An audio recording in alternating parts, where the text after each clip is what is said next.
A warm good evening to you, everybody, from Highmark Stadium in Pittsburgh, Pennsylvania. A huge game in the Eastern Conference of the USL Championship tonight as the Pittsburgh Riverhounds face off against Louisville City FC. It is presented by Allegheny Health Network. Sean St. Jacques, Devin Kerr on hand for you for this enticing matchup with two of the top teams and two big rivals in the USL Championship meeting yet again here at Highmark. And Devin, we take a look at the Eastern Conference standings. Chance for the Riverhounds to get back to the top of the table. Lou City trying to make up some ground. The game's in hand for both of these teams. And, you know, for Pittsburgh Riverhounds, 9 games unbeaten, seeking that double-digit overall. A couple of teams have achieved it so far this season. Can they be the next to do so?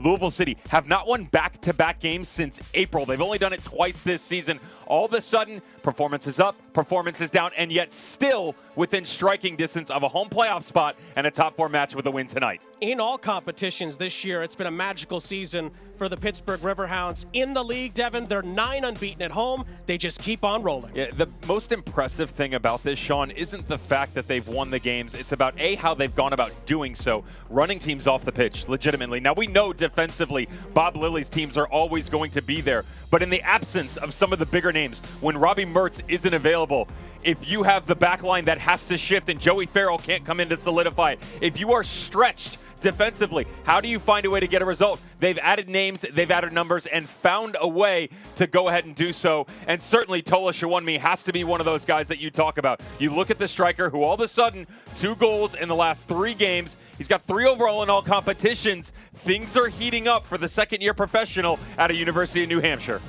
No question about it. He's been in good form as of late for Bob Lilly's group. For Lou City, Idok Mushagalusa finally getting back on the scoreboard. They need him to keep that going. You've got to find a way to get this entire front line going. That's not an argument whatsoever, but the most important thing is that you find a spark somewhere. Mushagalusa's performances started to struggle a little bit last season, but now that you're on the uptick, he's the type of player with that confidence. Continue to feed him, and he'll find more goals. In a season of big nights at Highmark Stadium in all competitions, maybe the biggest of all, Lou City are in town to take on the Riverhounds in an Eastern Conference rivalry. The kickoff from the Steel City is next. At AHN, we see you when everything's going great, and when that's not the case at all. We see you needing expert care every single day, and excited for all that's to come. At AHN, we see you.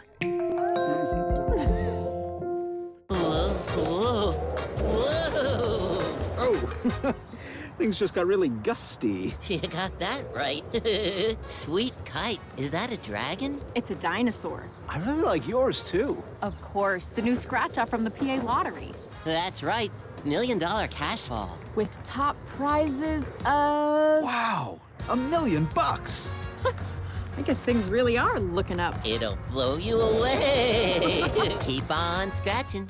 It's Sonesta of Pittsburgh Awning and Shade Sale. 50% off. 50% off retractable awnings for your deck or patio. 50% off retractable screens for any open area. 50% off window, door, or porch awnings. Select from over 150 colors. Plus, get 0% financing for up to 84 months. If you need shade, we have the deal for you. Hurry, this offer ends Friday. Call 1-800-292-5594 or visit sonestaofpittsburgh.com. Okay, this is really happening. We're going to the Museum of Play. Do I start in the video game arcade, go to the aquarium, play superhero, or visit Sesame Street? What about the train? Legos, spaceships, giant puppets. We're not even out of the driveway and I'm already freaking out. Ah! With so much to do and see, everyone loves the Strong National Museum of Play in Rochester, New York. Tonight's match is presented by Allegheny Health Network, the official medical provider of the Pittsburgh Riverhounds SC.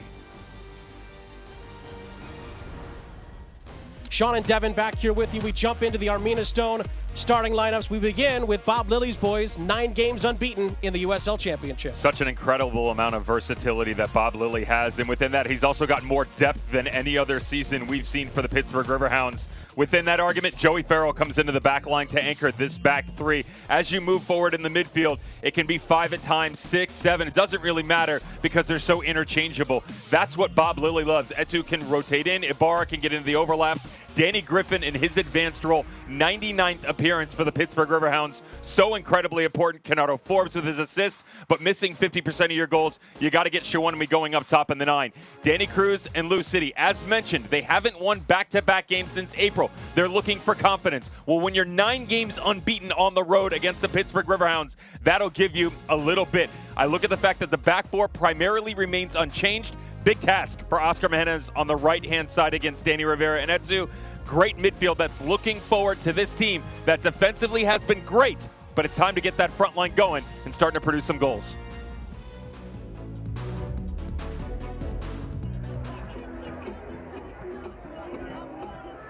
Well, so many big teams have come to Highmark so far this season, including MLS opposition. But Highmark is as hungry as it's ever been in this campaign. Lou City are here. The kickoff has gone, and we are underway in Pittsburgh. The Riverhounds and Lou City meet yet again here in Pittsburgh. For the first time this season, they meet here. Lou City, in their last 9 in Pittsburgh, are unbeaten. 5 wins, 4 draws. Pittsburgh has 9 straight wins here at home, and they're unbeaten in their last 9 in the USL Championship. Sean St. Jacques, Devin Kerr on hand. It's as enticing as it gets in the USL Championship, and this atmosphere expects to be as good as it's been all season long in all competitions.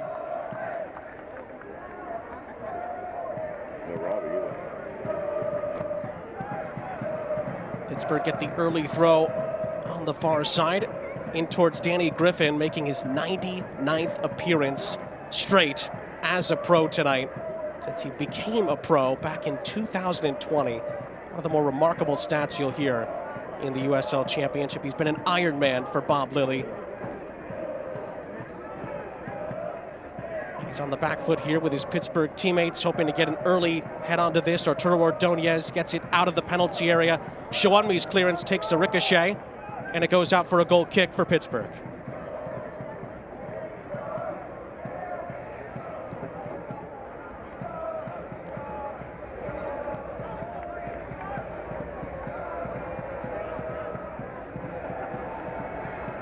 Keys to the game are brought to you by Premium Light Lager that embodies all things black and gold. I see light.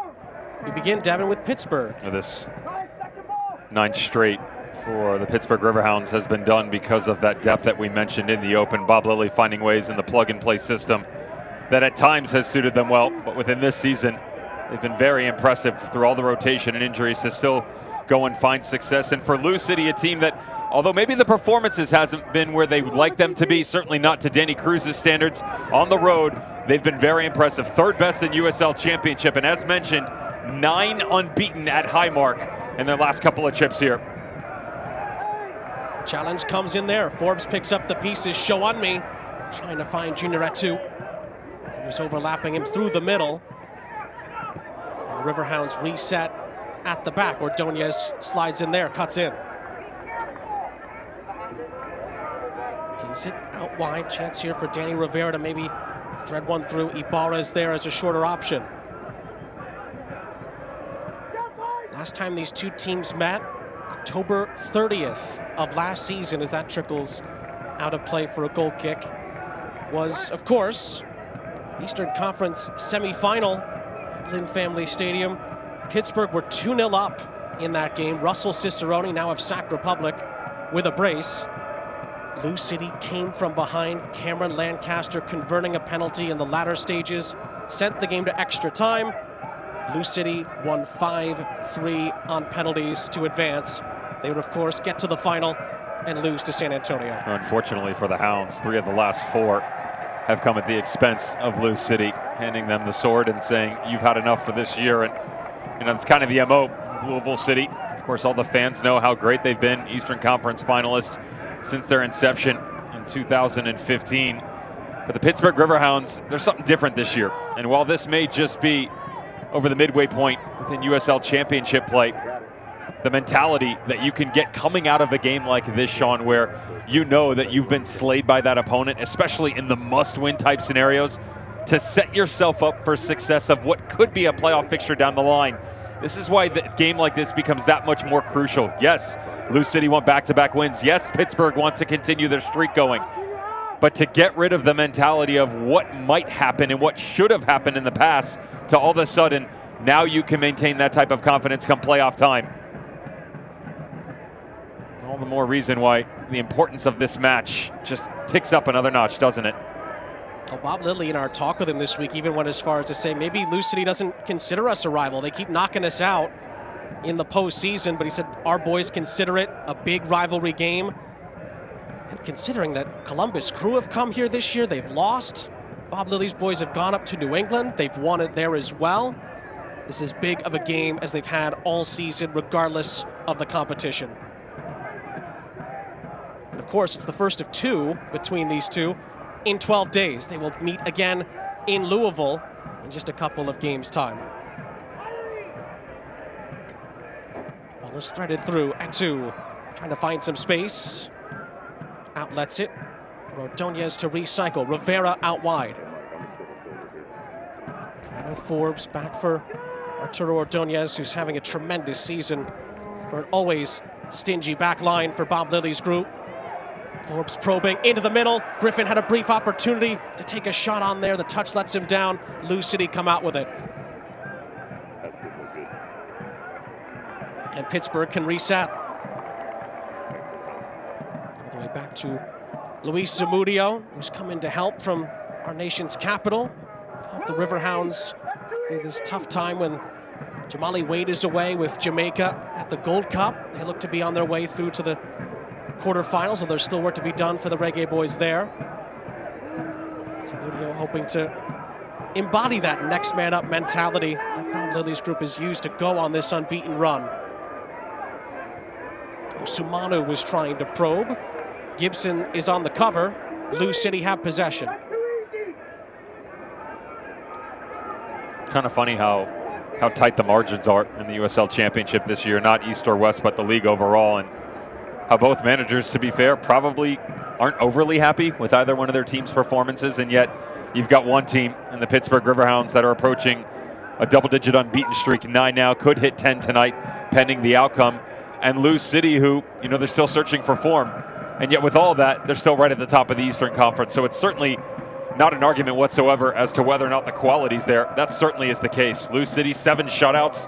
That's sort of the saving grace out of the victory against Las Vegas last time out. Tied for top of the league.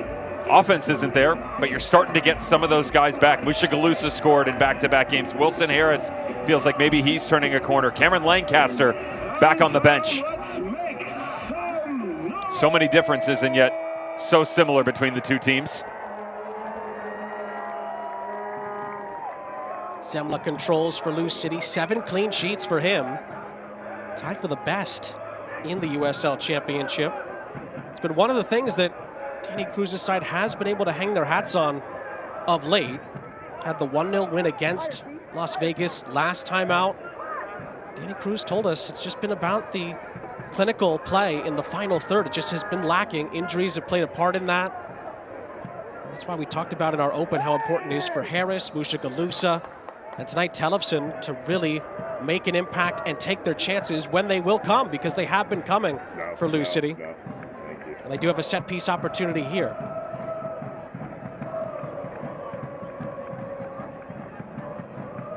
And to your earlier point, Devin, Bob Lilly talked about the 2-1 win against San Diego, the Osumanu winning goal in stoppage time, and said, listen, we didn't play great, wasn't thrilled with the performance, but we've been able to continue to put together these results.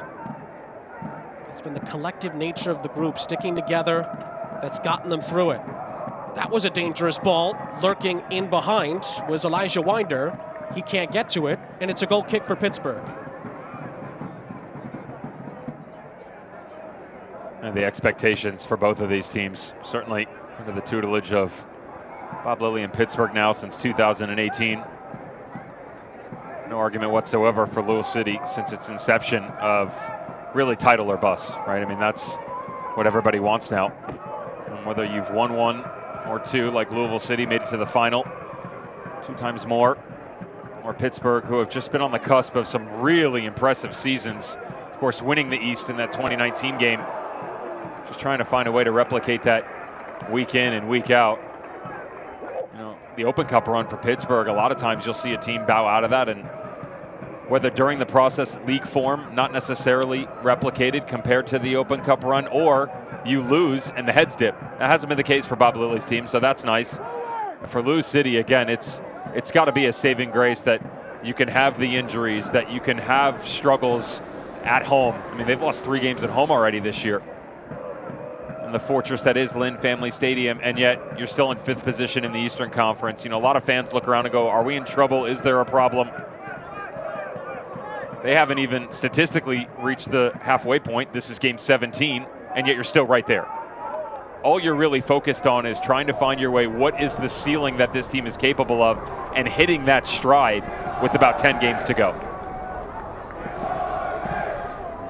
Talked about the win streak here at Highmark. We could extend it a little bit further. Going back to last year, it's 11 unbeaten at Highmark, going back to the previous campaign. And the only time that Pittsburgh has dropped points at home this season in the league was against, and you might not have guessed this, many at home, Miami FC came here in Pittsburgh's first home game of the season, got a 1-1 draw. Pittsburgh in the league has won every game since.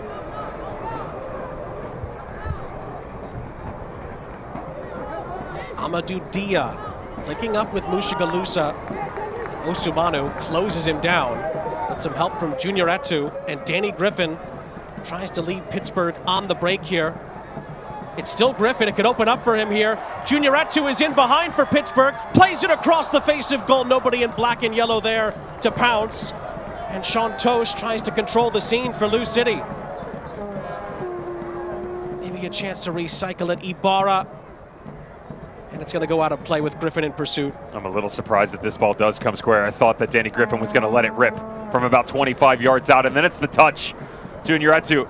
It's not the worst ball that you're playing coming square back across, but that touch right there gets too far away from the body, closes down the opportunities. More importantly, Shawunmi on that run, he's got to recognize that the second the ball comes to the right side, the near post run has to be darted to.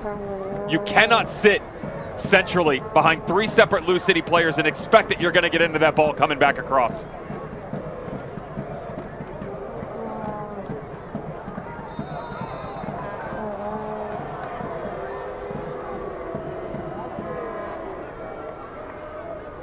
Can't watch the match? Turn on Sirius XM FC 157, North America's only 24/7 source for engaging soccer talk, including USL All Access Tuesday nights at 7 Eastern, plus your live matches from the USL, MLS, English Premier League, and more. On Sirius XM FC 157 and the SXM app.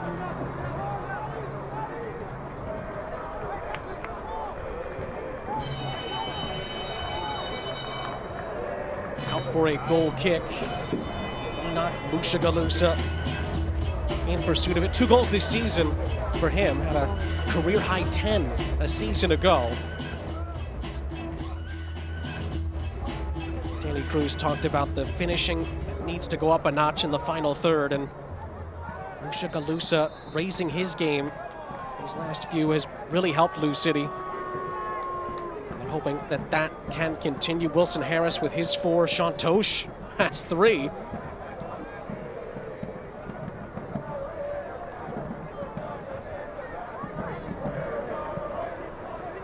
Near side, Amadou Dia has 2 assists this season in the league. Mushigalusa plays it back.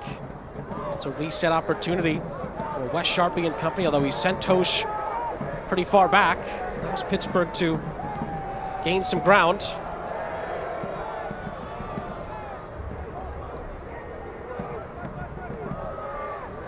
And notice the advance line for the Pittsburgh Riverhounds. Little tweak that they've had over this run of games. Season interesting look tactically on the inside. Mark Ibarra kind of sits down underneath in the 6th spot. there's no argument there. But whether it's Danny Griffin pushing up high into the 10, you'll see the same from Kenardo Forbes. Junior Atu can play on the right or the left, but defensively, they don't press you as much. They just bring the pressure higher. So it's more difficult for guys like Tyler Gibson or Del Piccolo to get on the ball. Makes you work to the outside. Getting from A to B to C much more difficult as you rotate around. That enables them not only to come high, but then they squeeze you into the corner, use the sideline to their advantage, and it makes you go direct, makes it much more difficult playing out of the back. Challenge there. Gibson to a little bit of a nudge there on Biasi, who tried to beat him to the ball in the air. Austin Saney is our center official tonight on the scene for that challenge. We get the courtesy of another look. Certainly not allowed last time I checked, right? IFAB no longer allows the forearm in from behind down underneath. Just hope that Biasi up and moving again. Tyler Gibson making friends 15 minutes in. Just got a talking to from Austin Saney, our center official. Kenardo Forbes has his magic wand out for this set piece opportunity. And a header does come in. Goes right into the waiting arms of Zemla from Joe Farrell.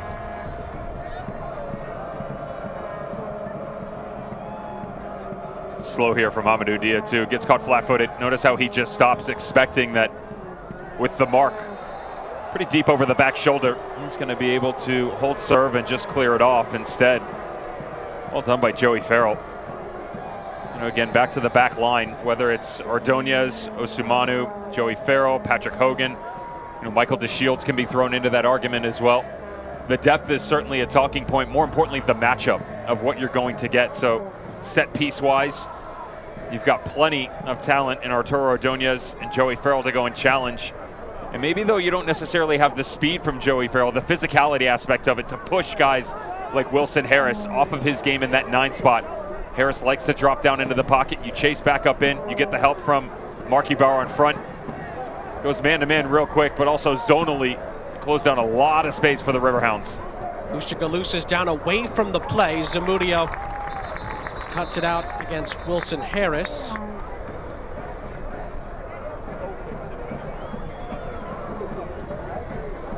Ushigaloos is the reason we've stopped the play here. We are also hoping that the weather holds off here in Pittsburgh. Oh, nice shot of it there. I didn't see Mother Nature in the starting lineup tonight, did you? I did not, but apparently she's a sub. She does that, you know? Yeah. She's forceful. Not the best week of training, and then all of a sudden pops up on the team sheet, scores a game winner. Happens quite a bit. Stops time, not necessarily stoppage time. I'll stop with the dad jokes. Not many players can match that kind of impact. As Bob Lilly has a word with Tola Shoanmi. Always teaching, Bob Lilly. Student of the game is probably not doing it justice, and there's the head-to-head. Osumanu coming off, Mushigaloos.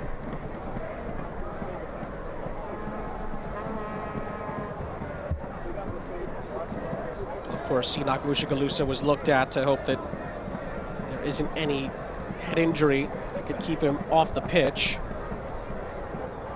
And he is just waiting to rejoin us.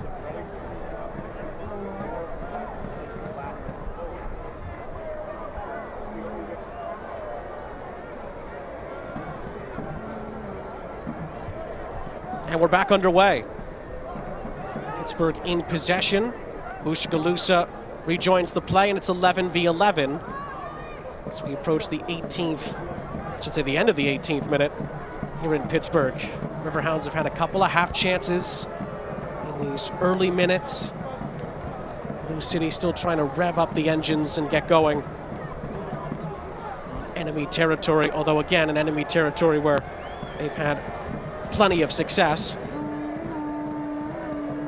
Just look at the bodies again. It's so difficult. You want to play centrally through the 6 and immediately squeeze you to the inside. I talked about how they can push you to the exterior, but certainly from central locations, Right now, Lou City having real trouble in link-up play. And in the balls that are being forced up over the top, it's almost last ditch. So very difficult from a supporting cast to actually get help coming forward. Winder was brought down behind the play. Referee had a brief moment to see if advantage would accumulate. It did not. Lou City have a free kick.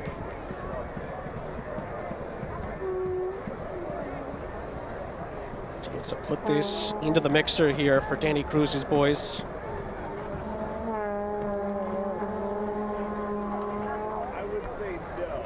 Jimenez and Tellefson has had a really good impact for a good part of this season for Lou City. Are over it. Jimenez sends it in. Zamudio reads it rather well. And nothing accumulates there for Lou City off the set piece chance.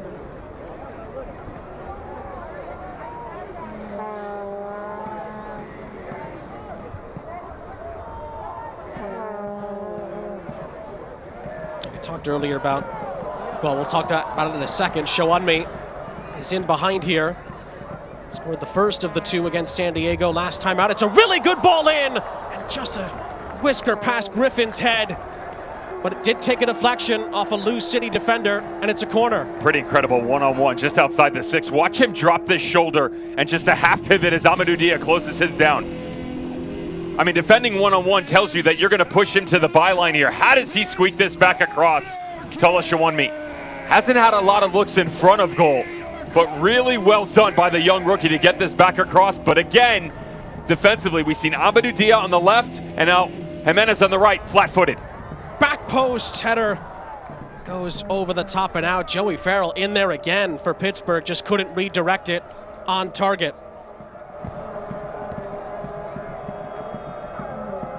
One just prior, coming all the way to the back stick.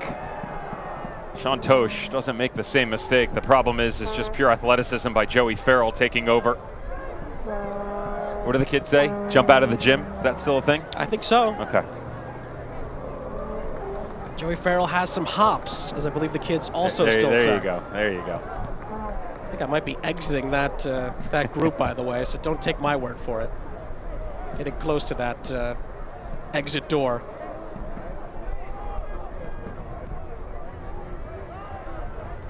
Biasi. Cutting inside, looking for help. Osumano is there, the winning goal. And San Diego loyal here last time out. Biasi. Etu runs onto it. Ends up being covered by Wes Sharpie at the back, but he concedes a throw.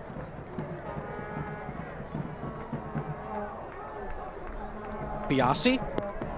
Ball into the middle is dangerous. Shawunmi controlled that legally. Referee did not say that was a handball, but the Pittsburgh build-up play doesn't lead to a chance. And Zemla can reset for Lou City. Hasn't been any clear-cut chances yet for Pittsburgh, but they are the more likely at the moment. And part of the reason is because Lou City is having trouble playing out of their own end, and they've given it away again. Ball was looking for Shawunmi into the middle. Rivera had it blocked. Ordonez resets. Lovely switch of play. Biasi to the byline. Cross into the middle is dealt with. And Dia sends it out for another Riverhounds throw.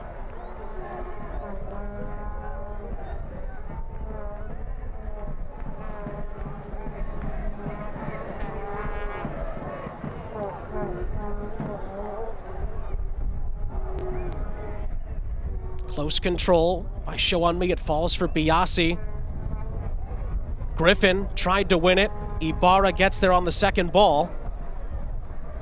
Rivera's ball in, looking for Shawunmi. Dia's header booted away by Mushagalusa.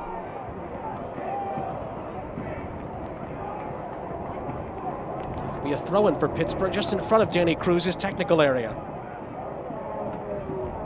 Seeing the wind pick up here a little bit in Pittsburgh as the clouds move in closer. Harris Gets past Osumana, leaves him in the dust, and his pass is taken back.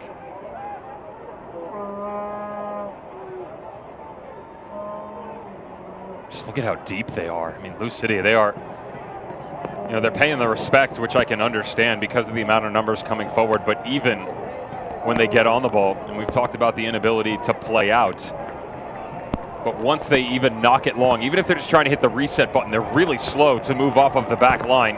Certainly not an argument in terms of speed with the weather. Absolutely monsooning right now for both squads. Mother Nature is substituted in. And it is coming down cats and dogs. I'll tell you what, though, you get an argument right now, a strike from distance, chase it immediately. The conditions changing, goalkeepers haven't become acclimatized just yet, but a terrible ball given away there. Shounmi could be in here for Pittsburgh. He has help on either side. Ball is slotted through by Forbes, looking for Shounmi. Etu is there as well. Riverhounds have another set piece upcoming. There's the third portion of the argument. It doesn't matter if the pressure is coming or they can't find link-up play tactically coming off the back line. They've got to clean it up themselves, Lou City. This is just too blasé right now. Going through the motions, whether or not, you got to get yourself back on track. Too many chances for Pittsburgh. Forbes on the corner. Goes to the near post. Ooh, and it ricocheted a couple of times around. Referee says it's another Pittsburgh corner. Ordonez sticking a boot in there, it looked like.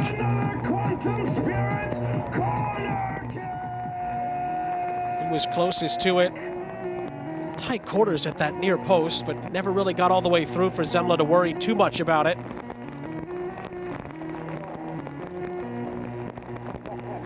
Referee just making sure things stay stable, I should say, inside the penalty area.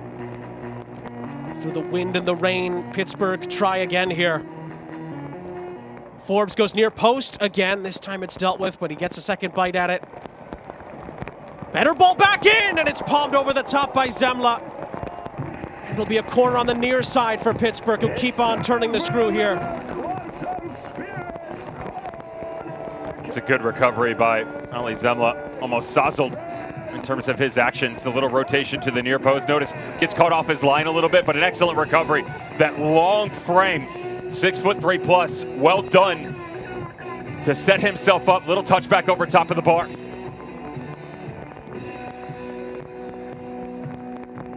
Third try for Forbes. Pinging it in, and it's a crucial header by Del Piccolo.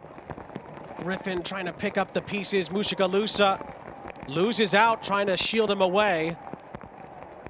And Pittsburgh will keep it via a throw on the far side, continuing to mount the pressure on the defending Eastern Conference champions here.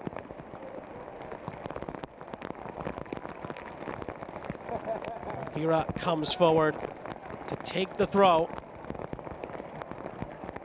Shounmi gets it back to Rivera. Ordonez. Farrell tries to switch it, but nobody there in black. And it goes out of play for a goal kick, and Lou City can take a breath. Notice Danny Cruz right on the bottom right corner of your screen just telling his guys to settle down. They are certainly rattled 28 minutes into this match. But we've seen this before, you know, struggling to play out at times, certainly not producing anything on the attacking side. Just slow it down. Have a conversation with the guy next to you. Certainly the rapidity of play has to come up in certain situations, but they still need to be cleaner on the ball. Another header won by Danny Griffin, who continues to show his athleticism as well. I think every header he's won, he's had to go up against someone bigger and sometimes stronger than him. Tosh tries to outlet it here. He finds Dia.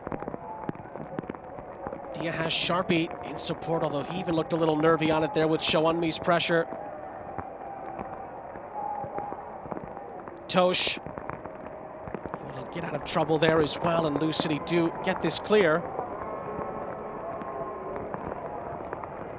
Pittsburgh absorb it and try to come right back. Ibarra swings his boot through it. Lou City have a throw. Gibson might have gotten the worst of that.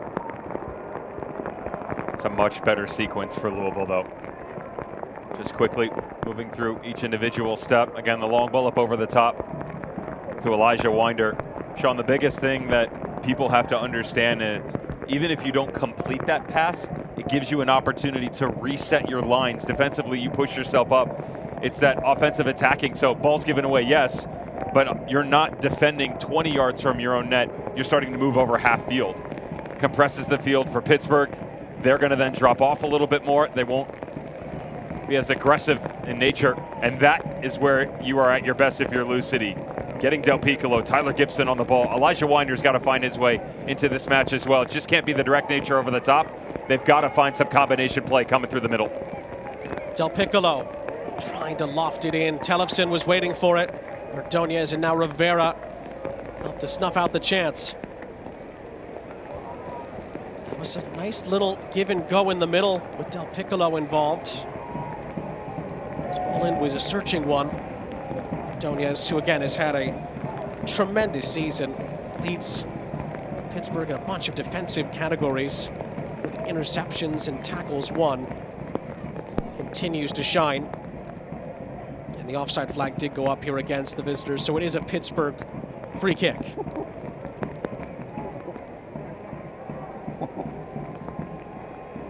Just to add on the defensive accolades, although again, Bob Lilly and good defensive teams tend to be one and the same. Pittsburgh this season, 0.8 goals against average. That's the second best mark in the league, behind Sac Republic.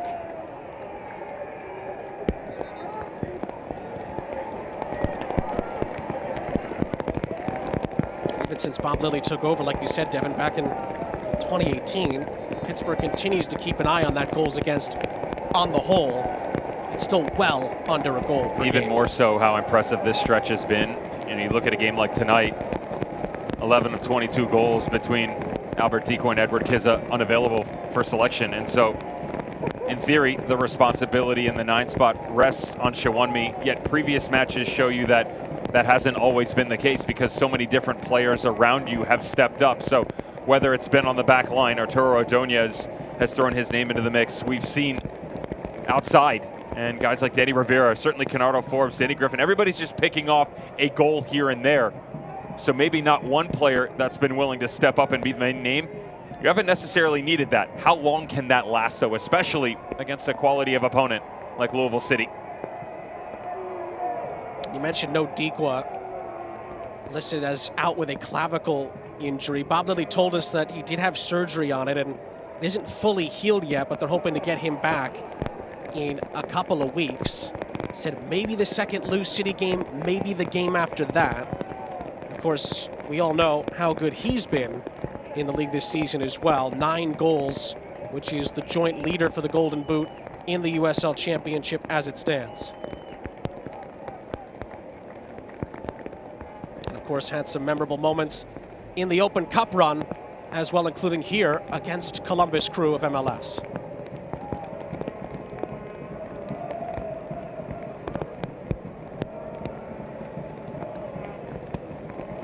Rivera trying to weave his way through, and he's taken out in the process there. It's a free kick. Referee has a word with Paolo Del Piccolo here. Highmark Stadium is a smoke-free and vape-free facility. Have to take another look. Well, the challenge itself comes from Sean Tosha. To be fair, it's not all his fault because he's already going to ground. He's making a quality move defensively. It just so happened that Danny Rivera lost his balance and almost pummels Tosh, but certainly the favoritism had to be shown towards the attacker. With the elements as they are, that will be something we'll be keeping an eye on. Challenges like that as the game progresses. Ball is pinned over to Biasi. Good first touch to keep it in. And in the end, he is snuffed out. Sharpie impeding his progress.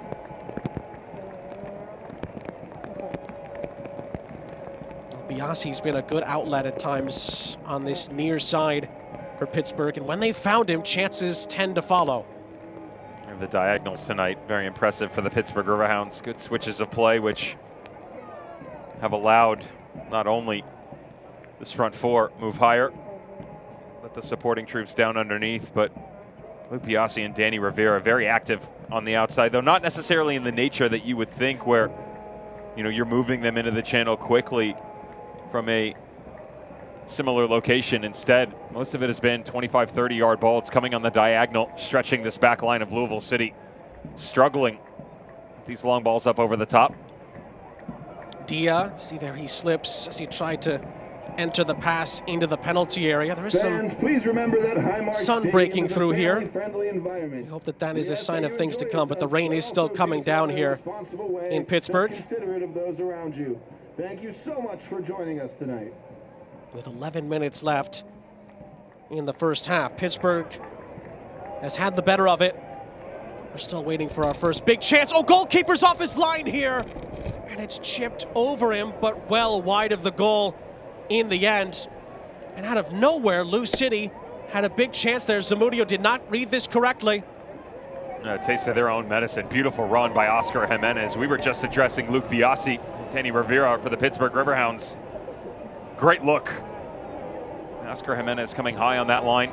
That's the one thing with Tellefson rotating onto this front three tonight because of that normal positional locationing within the central midfield. He just pops up off that right-hand side. He's going to have this luxury where if he feels comfortable, he comes down in underneath to combine. You'll have that right side flank open. Mushigalus is in here for Lou City! And he can't finish. Osumanu gets a crucial challenge in on him. It goes wide. It's a Lou City corner in the end.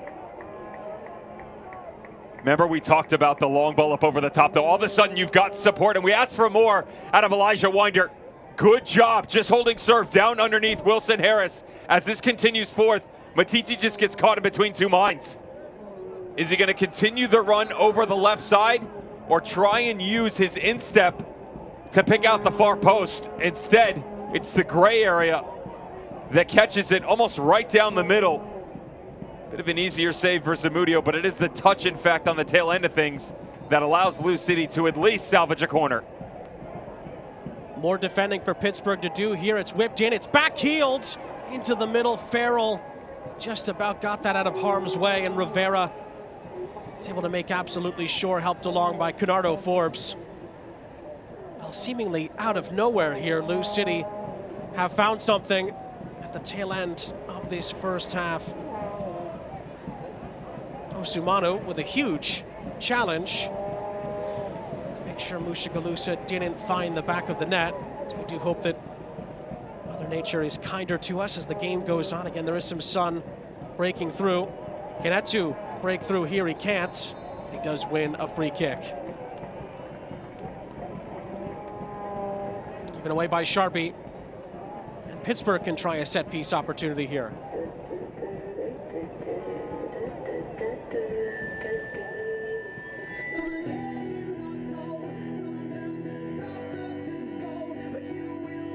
Mark Ibarra sends a few teammates forward.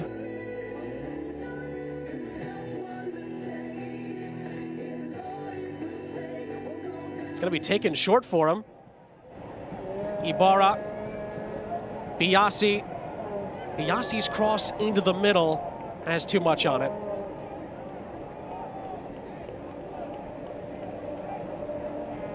And Pittsburgh can't create anything from that opportunity.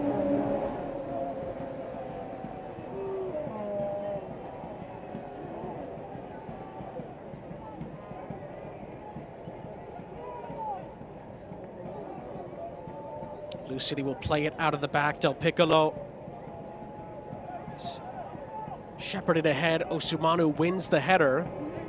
Ibarra, Biasi keeps it in. Del Piccolo is down. Play continues and now is stopped with Griffin in possession. And Paolo Del Piccolo will be attended to here, you would presume. Well, it looked like he took one off the studs of Luke Biasi on this little challenge right in front of the touchline. He tried in the hold-up play to try and usher it down, and instead that's exactly what happens. I mean, look at that, studs up the entire way. That's dangerous challenge from Luke Biasi on Paolo Del Piccolo. And you can read his lips, bunfuzzled by the referee's lack of decision-making on how there's no card issued. There have been a few borderline yellows in this first half. We haven't seen a card yet. Harris for Mushagalusa. Challenge from Osumano. It's a Lou City throw in these latter stages of the first half. Still scoreless.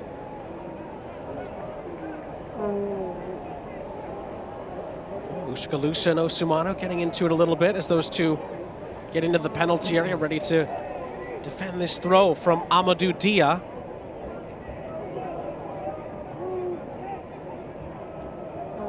Dia's long ball in. Harris was closest to it. Is cleared away for another Lou City throw.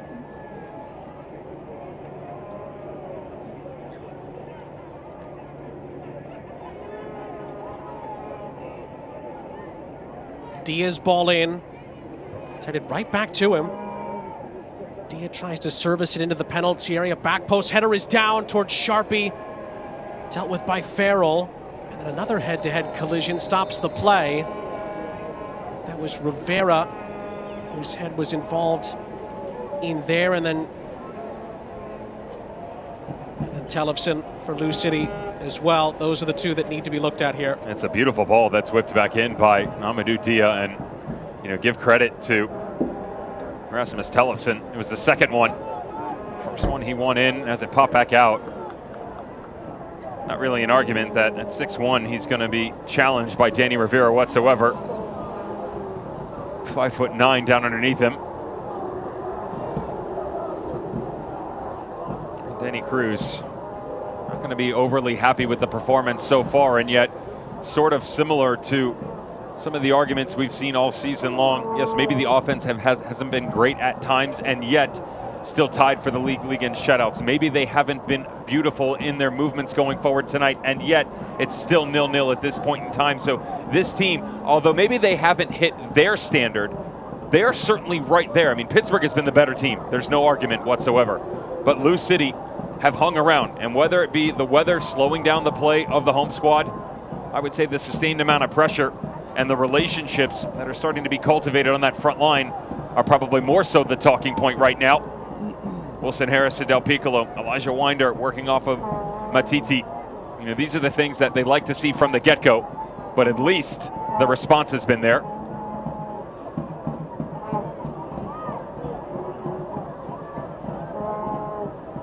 Mike's Beer Bar isn't only the home to the famous steak on a stone, but also the official watch party location for your Pittsburgh Riverhounds. Meet me at Mike's. No one has breached the back of the net yet in this game. A few minutes left in this first half for that to change. Lou City have it in front of a soaked Danny Cruz.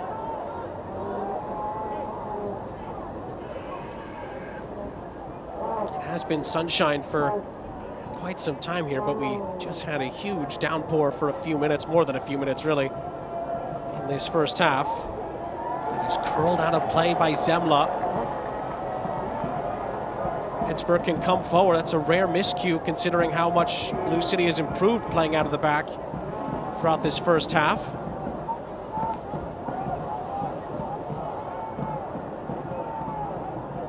Biasi throws it in. Etu gets it back to him. Shuffled towards the penalty area, headed away by Gibson. Osumanu. Dia's header. Sharpie helping it along as well. And Dia slowing the pace down and then trying to flick it forward was Del Piccolo towards Wilson Harris.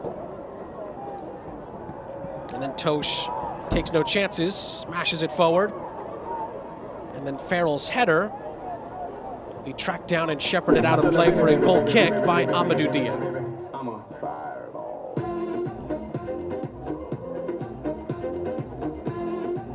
Well, we hope the weather holds off as this game continues. And maybe you have a point, Devin, when Pittsburgh high-flying in these opening minutes, maybe the rain really did slow their pace down. Lou City survived that period, about 25 minutes.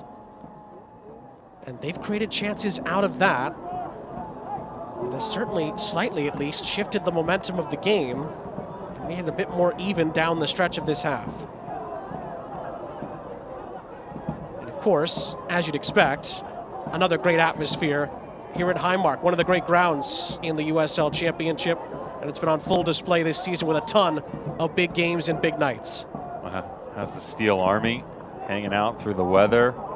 Mike's Beer Barn. This is an incredible stadium, by the way. You and I think have had this conversation before. You look at midfield, the USL Championship logo. There's actually a running path right on the back side. You can go bridge to bridge. Super fun to come and hang out. Though not necessarily looking to put that one into the rideshare lot. But you got downtown right across the river, a couple of bridges, beautiful views. Certainly on my trips to Pittsburgh, where I like to come and hang out. Even if I'm not working, I enjoy it a lot. Catch it the right time of year. Although the weather right now kind of reminds me of Florida a little bit. A little bit. Given the fact that we go from this beautiful day to cooling off a little bit, then the downpour, and all of a sudden we're back to sunny skies. Well, because of the haze, Pittsburgh's been going through a weather gauntlet as of late. So it's good to see so many of their citizens out here enjoying the day, all the types of weather that they've encountered already in this first half. And again, Pittsburgh, I mean, Highmark's always been a fortress, maybe not for Lou City, but for everybody else, it has been. Just asking the Columbus Crew of Major League Soccer how difficult it is to play here. And obviously on the road this season in all competitions, Pittsburgh's had a few memorable nights as well. That win up at Gillette 2 minutes against Bruce Arena's Revolution comes to mind when a challenge came in there. Lou City players asking the referee's opinion there of a possible penalty as we're into 2 added minutes at the end of this first half. Austin Saney, he's going to come back over here. I think it's just a check on Jimenez, who was brought down by Rivera in the penalty area. See, I was with him, though. It looked like he cut this ball back across, and he takes one across the knee. Again, inadvertent or not, there's definitely contact pushing through. And it prohibits Oscar Jimenez with the ability to continue forth. I'd make the same argument if I'm Danny Cruz, because he gets down in, you square up, you beat the player, and you bring it square across the body. How's it not, is his argument. Really hard to go against what the manager's saying to the fourth right now. That's the thing too, right? Jimenez not only wins the ball, he pushes it past Rivera, then the contact comes. And again, just to confirm, it's not up in the air here. That is not a penalty. And it's a free kick for Lou City.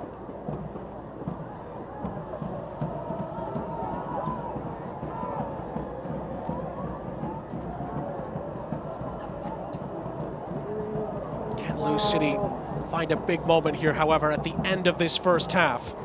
Tellefson in the middle. Harris's first touch lets him down. Bounces out of play. It did take a deflection on the way through, and Lou City will get a corner, which might be the last act of the half.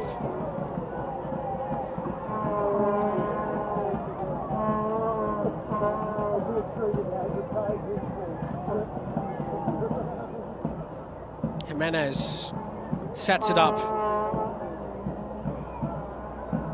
2 minutes will be up when he strikes it. His ball in is dangerous. It is palmed away by Zamudio. Gibson tries to pick up the pieces. Rivera helps it out of his own penalty area. And that is how the first 45 ends here at Highmark. Pittsburgh were the better team for almost half an hour. The rains came in. Lou City started to turn the tide. But Devin, it's 0-0 at the break. It's really simple. If you're Bob Lilly, you're going to look at your team and say, how could we not have had better decision-making in the final third in the opening 25 minutes? Because of that, we allowed Lou City to stick around, gain some confidence, even through the weather starting to absolutely downpour. And most importantly for Lou City and Danny Cruz, they get into halftime at 0-0. Now he can have an extended conversation with his team, settle their thoughts, get back to the game plan, and get back to the business come second 45 minutes. Well, it doesn't get much more blockbuster than this in the USL Championship. Two of the marquee names of the East in this league meeting once again at Highmark tonight, and at the half, it is 0-0 between Pittsburgh and Lou City. Plenty to come at the half, coming up next.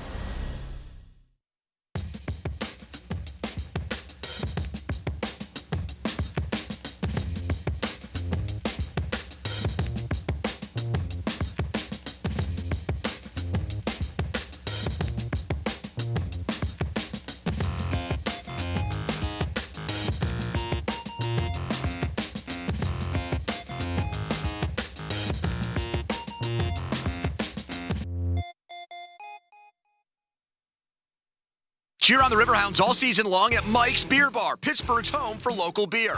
With 21 TVs, over 300 local beers, and amazing food, Mike's is the place to be. Tell your friends to meet me at Mike's, Federal Street, right across from PNC Park.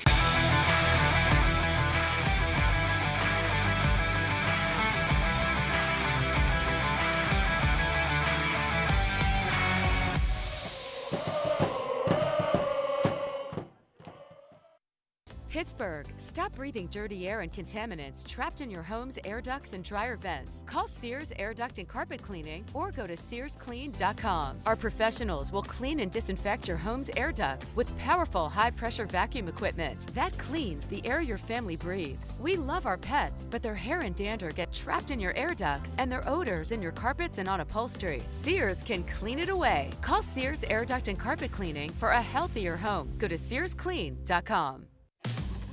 For serving up experiences worth savoring and sharing. For giving you great reasons to stand up and get loud. For bringing you together over arts and crafts. You're welcome. And you're welcome to come see all that Maryland has to offer. This is Governor Wes Moore inviting you to shake up how you vacation. Listen, just go to visitmaryland.org and plan your trip. Sean St. Jacques, Devin Kerr back here with you at the half. It's 0-0 between Pittsburgh and Lou City. Huge 45 minutes coming up in just a few moments. But now, Devin and I pretend to be friends on TV, quote, unquote. But of course, Pittsburgh have plenty of great relationships on their team as well. Let's take a look deeper into that right now.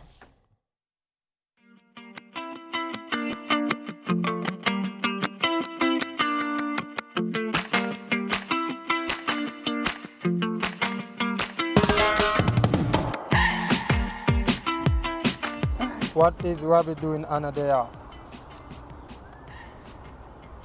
He had to think about this. He had to think about this one. Are you writing a book? Yes. This is great. There we go. Yes, I was gonna say training. Politically correct answer. What is Robbie coffee order?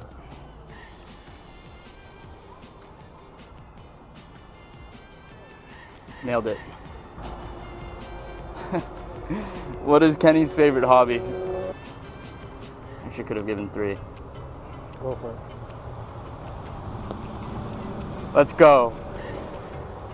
Best cook in Pittsburgh right here. Who is the better soccer player? Shocking.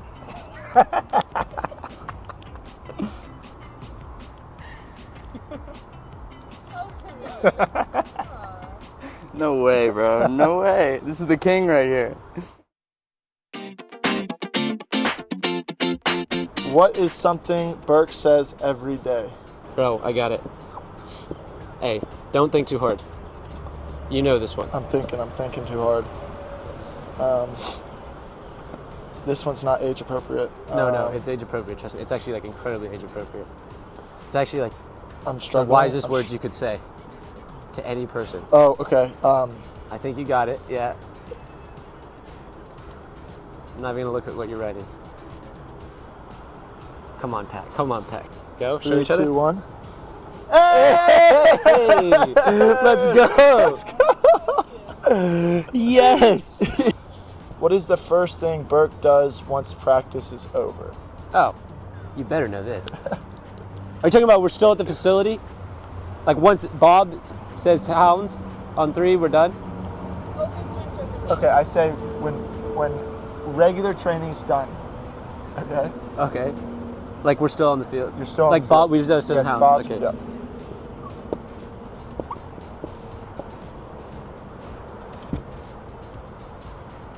Stretch? No, you do finishing. Oh, yeah, you're right. I even know that. Yeah, that's true.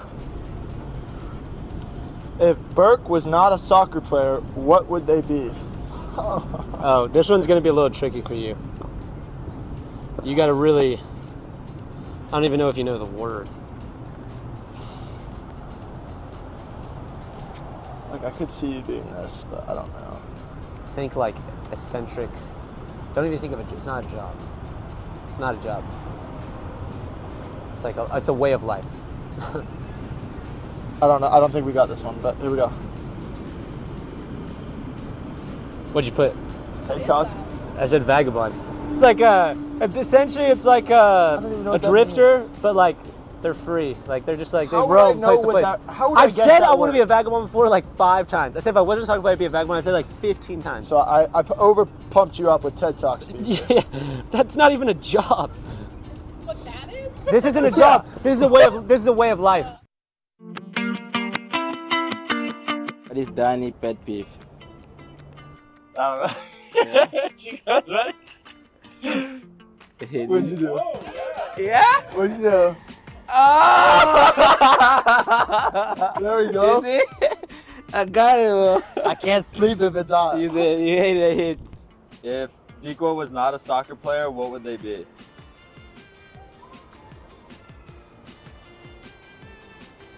What'd you play?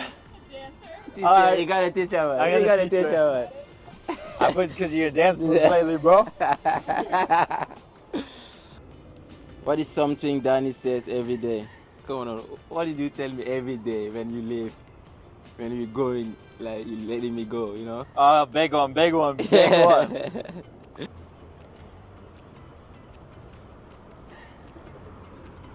Yeah!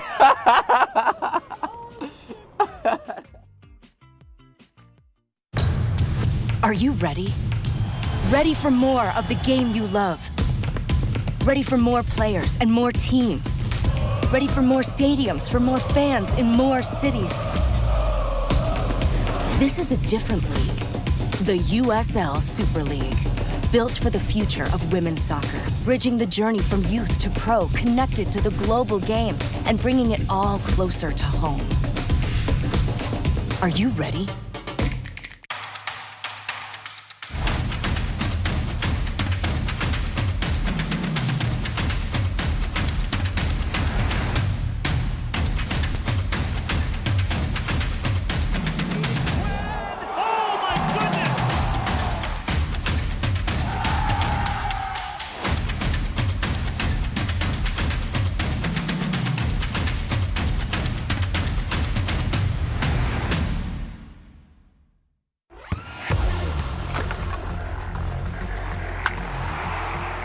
We all have goals.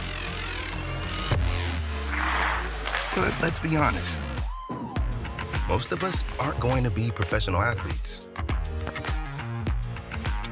But if your goal is to finish your degree, we can help. Come to a university that puts your goals first. Bellevue University, your partner in finishing goals.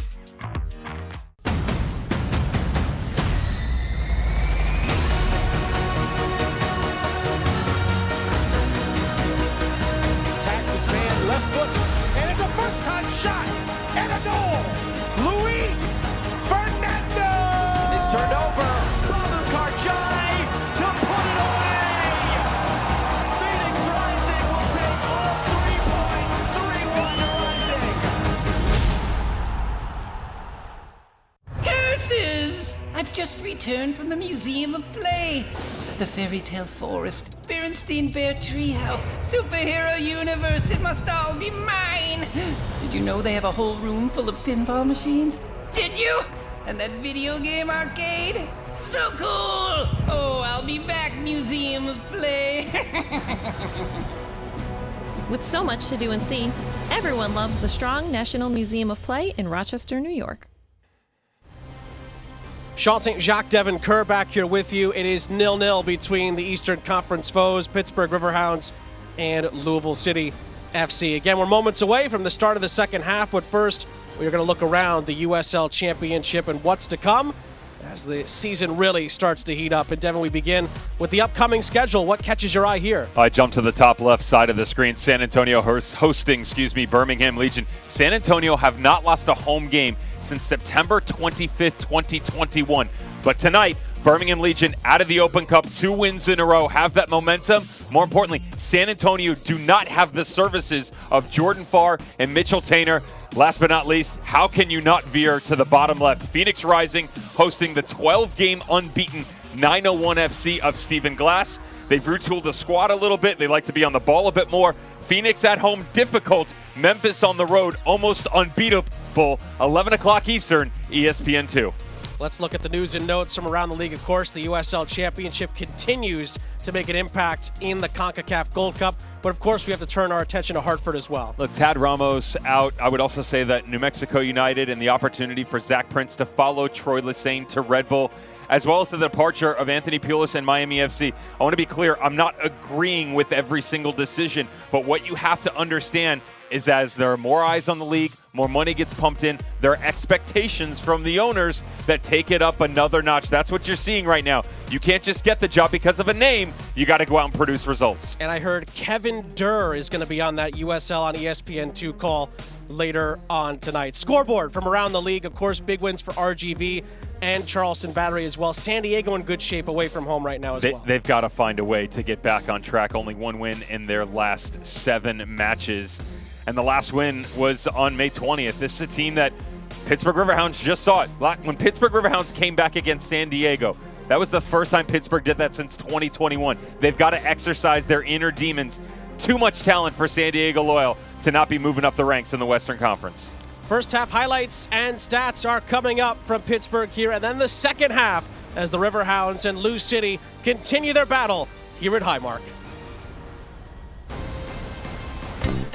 Ain't no better feeling than a cold one in my hand. That's why I'll be keeping Iron City in my plans. Oh, everywhere I roam, I'll be thinking about my home. Sitting pouring on the iron right before I go to rest. And when I'm laying in my bed, there's only one thing in my head. Just an ice cold can of Pittsburgh, PA's best. It's 412 Celebrity Series Night at Highmark Stadium in Station Square on Saturday, July 8th. Join the Pittsburgh Riverhounds and 2-time Stanley Cup champion Phil Bork for a night of professional soccer as the Riverhounds host Sacramento. Get there early for food and drink specials and enjoy music and entertainment in the tailgate zone. Follow Riverhounds SC on social for event details. Tickets as low as $18. Get yours today at riverhounds.com/tickets. Whoa, whoa, whoa. Oh, things just got really gusty. You got that right. Sweet kite. Is that a dragon? It's a dinosaur. I really like yours, too. Of course, the new scratch-off from the PA lottery. That's right. $1 million cash haul. With top prizes of... Wow, $1 million. I guess things really are looking up. It'll blow you away. Keep on scratching. Sleepovers just aren't what they used to be. A house full of screens, basically no hiccups. You guys have no idea how good you've got it.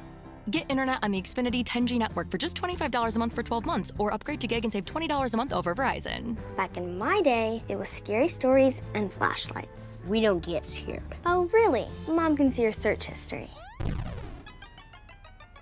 That's what I thought. The next generation 10G network, only from Xfinity.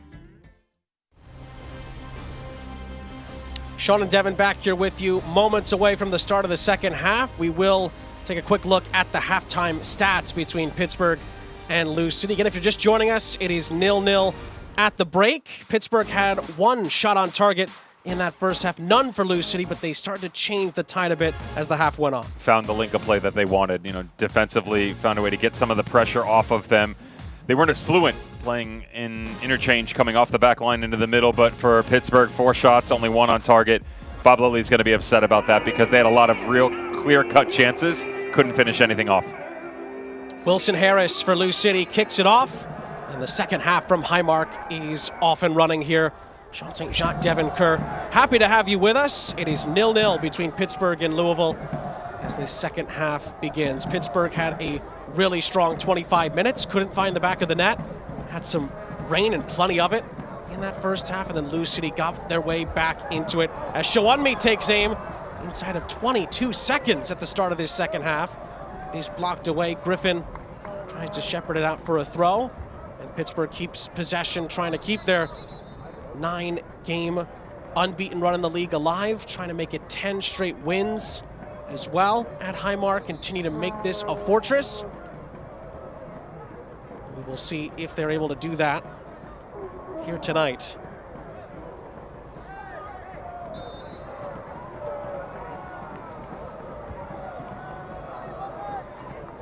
Austin Saney is our center official.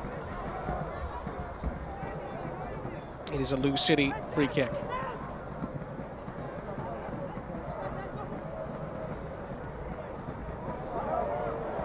Oh, it's one back here, chance, and two. Had it snuffed down, it's not dealt with yet though. Ibarra chips it in, show on me. Lunged a boot at it, flag is up. It would not have counted, it is offside. Lou City had improved on playing out of the back as the second half went on, or I should say the first half went on, beg your pardon, but as the second half commences, they nearly give it away for a big chance here. Struggling once again, and how you come square with that ball. So dangerous for Sean Tosh. I like the vision here though. Watch Mark Ibarra. The first touch gets away from him, but his ability to settle this thing and then recognize the fact that he's got two options on the back post, certainly. Griffin, he picked out a nice pass for Etu. We'll stay with Lou City on the far side. One quick update for you, by the way. It was 1-0 San Diego when we just checked in at the half. It's now 2-0 San Diego in Indy. That is the other major USL Championship game going on as we speak. It is a big night ahead. And we've had a heck of a game to start off a big night of USL Championship soccer. Who can find the first big pivotal moment? Harris, certainly capable of it. He gets it back from Mushagalusa and pushes it into the penalty area. Harris puts it on a plate, and the ball hits off the post as it headed off the line. Lou City celebrate, but is it a goal? Did it go over the line? Wilson Harris and company go up to the official. Harris is booked. Well, the shot initially came in from Elijah Winder. It hit off the post. Then it was put back on frame. It was headed off the line. We have no VAR. The referees are discussing it as we speak. It's just such a difficult look here. Great run by Wilson Harrison. Notice how he holds and waits. His slight hesitation allows this thing to come back to the penalty mark. Does it end up in? Again, it's speculation at best. No VAR technology. Arturo Odonia is happy with his efforts.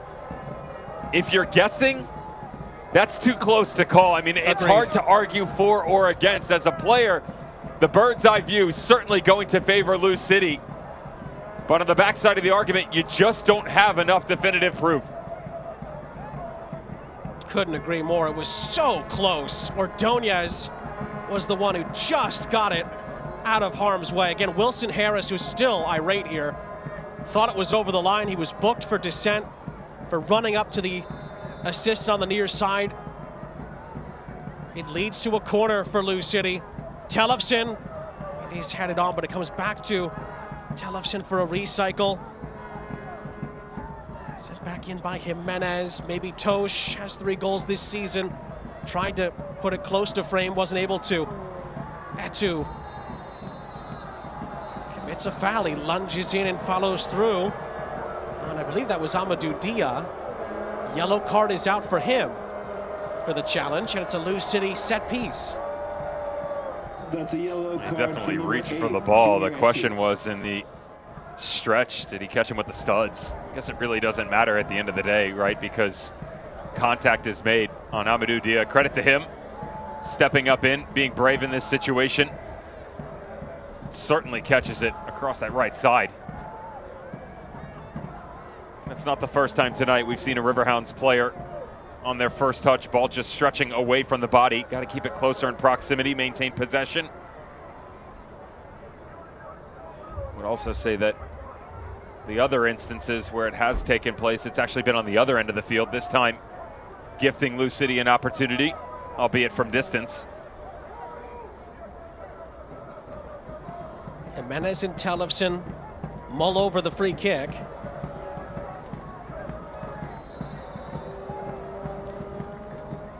Tellefsen leaves it. Jimenez for Del Piccolo. This is right off the training ground, and It's an opportunity to maybe head that centrally, and then there's a foul in there. Ordonez wins a free kick for Pittsburgh to alleviate the Lou City pressure. We'll get another look here, Devin, at the chance that was cleared off the line as it stands on the field. Just so much credit to Wilson Harris, and him progressing down that angle doesn't really do the justice that we saw first time around. And that angle looks like it's a bit more square onto the line. The restricted look that we have from behind the net told a different story. Certainly more aligning in views with the arguments put forth by Wilson Harris that earned himself a yellow card. What's great to catch in that replay as well is that Ordonez is actually trying to communicate with a teammate and then realizes, I got to get this out of here. Track back and over reacts and to saves get it out. the day. Absolutely. It saves the day for Bob Lilly's group. It's still 0-0 for now. But Dia puts a ball into the penalty area. It's past everybody. Tellefsen has to chase it down. He finds Jimenez. And Lou City will recycle the possession to Tosh. Tosh under some pressure from Forbes, and he's forced all the way back to Zemla, who nearly gave that away. Etu was waiting for it. Couldn't quite get it, but Pittsburgh have it back in possession. That's a rare miscue there on a pass from Forbes. Don't miss a minute of the action in 2023, whether your club is on the road or at home. Catch nearly every second of the USL Championship action right here on ESPN+. Home of the USL La Liga, the Bundesliga, UFC, and more. Sign up today at plus.espn.com.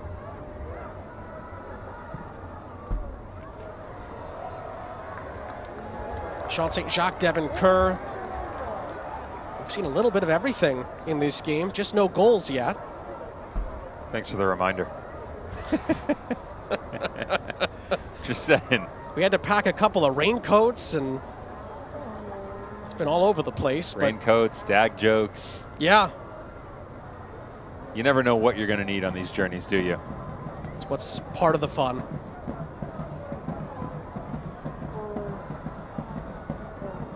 You can prepare all you want in sport, and especially in the USL Championship. You just never quite know what's going to happen. Here's Mushagalusa for Lou City. Wilson Harris, I should say, continued his run. It was cut out. Mushagalusa was dispossessed. Here's Forbes, lovely first touch into space. Slows the attack down for a moment. Ibarra's in support. Has some space here to maraud into. Here's Griffin. Griffin pings one to the far side. It's perfectly weighted. Maybe a chance here to cross. Biasi's ball in is a good one. Griffin heads it down centrally. Forbes does as well. And then Etu skies it. Big chance for Pittsburgh, but they couldn't put it on frame. It's been almost anemic at the start of the second half here for the Pittsburgh Riverhounds attacking-wise, but the back post run of Danny Griffin active once again. We've seen that twice already, but the third time as he comes square. King Kenny almost grabs himself another beautiful assist as he adjusts, finds Etu, but it's still a very difficult take for him. The ball's really high. You're caught in between whether or not you want to challenge with your head or go with the spectacular. The latter proves him wrong. Griffin, and still smashes it into Sharpie, who blocks it. And a little bit of a tumbling challenge there. Pittsburgh don't like any of it. Forbes is booked. Tellefsen wins a free kick. And the intensity is notched up again. It's an interesting decision by the referee to force a yellow card here. To me, this doesn't look like Kenardo Forbes is pushing his hand on the counterattack to try and commit a professional foul. Instead, just watch the momentum of the player as he comes back across. It's just a smart touch by Tellefsen. It's a negative touch into space across the body of Kenardo Forbes that impedes his ability to retract his run. Foul, 100%. Yellow card, questionable at best. You could see the reaction from Bob Lilly and his bench. They were questioning foul at all. Us with the help of a second look.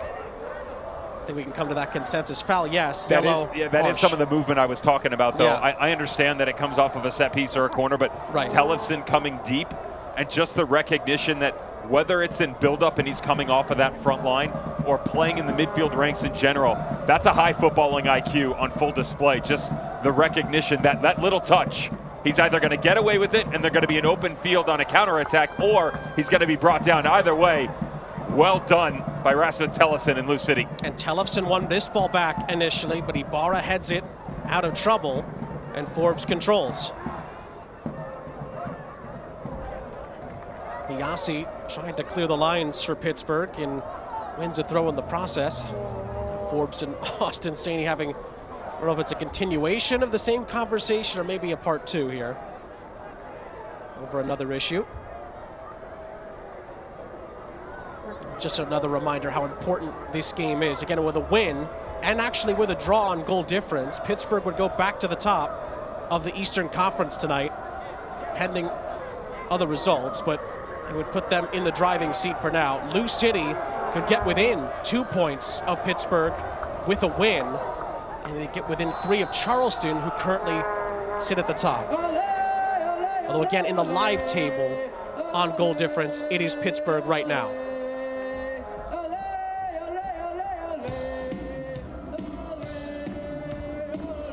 Indy got one back, by the way, against San Diego. It's 2-1 in that game. Multiple twists and turns there. We've had a few as well, just no goals yet. Pittsburgh coming so close a few moments ago. And of course, Lou City had a ball headed off the line a few moments before that. Gustavo Risi from Indy 11, the recipient of a red card in the 58th. So if they are going to bring the greatness back to Mark Lowry's team, it's going to be down to 10 men. Some sort of spectacular against San Diego Loyal, and what you would hope would be a team in the Western Conference that is finding some form. Again, if you're just joining, only one win in the last 7 for Nate Miller and co.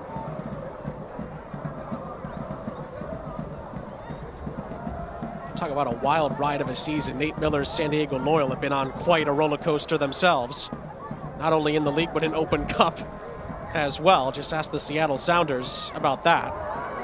Griffin nearly won that into good space for Shoanmi, who is shielded and actually is going to be penalized here. It's a free kick.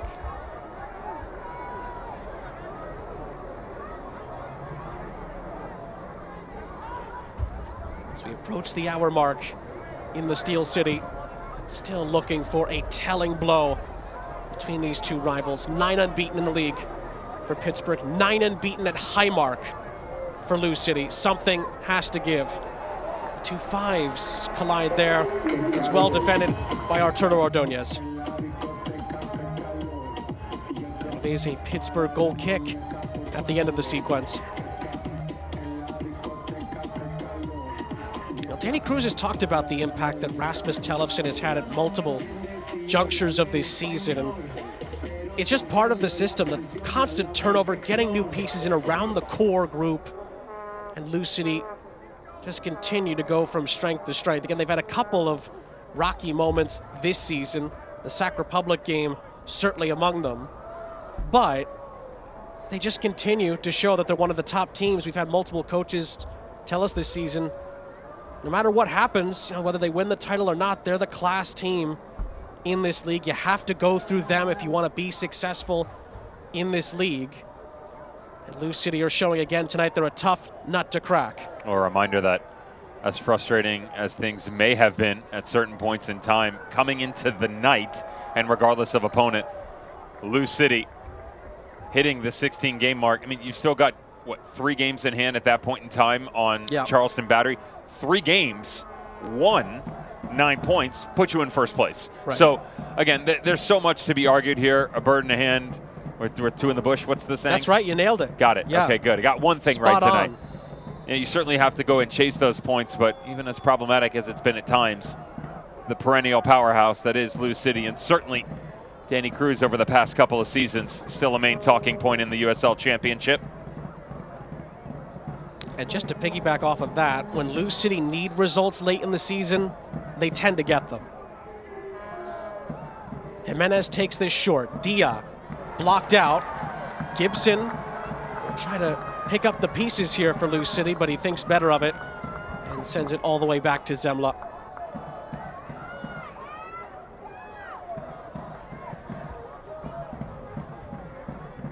Ball goes towards the penalty area, not quite into it.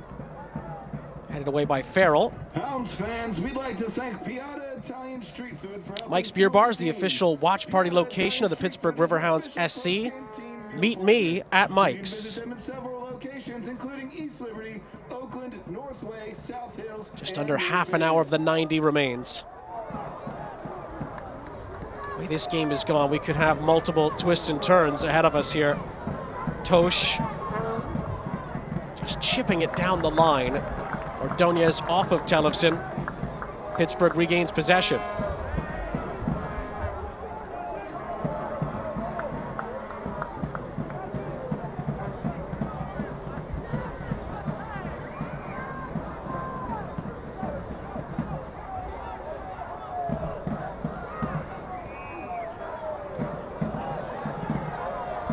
Chipped forward by Rivera.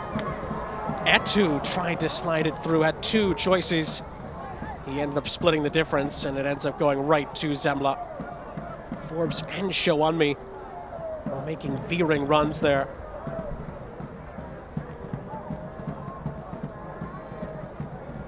Mushikalusa in tight quarters was able to keep possession for Lou City, and then had some marauding run near the penalty area and a follow through from Elijah Winder.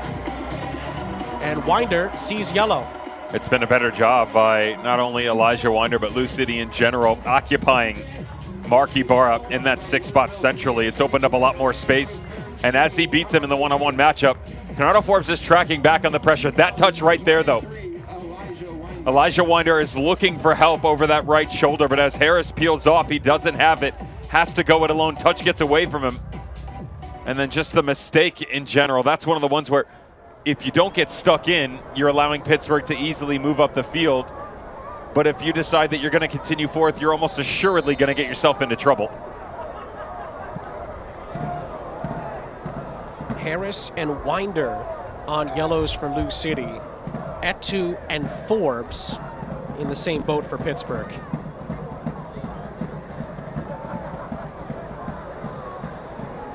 That ball has stayed in from Del Piccolo. In the end, it is Pittsburgh's possession.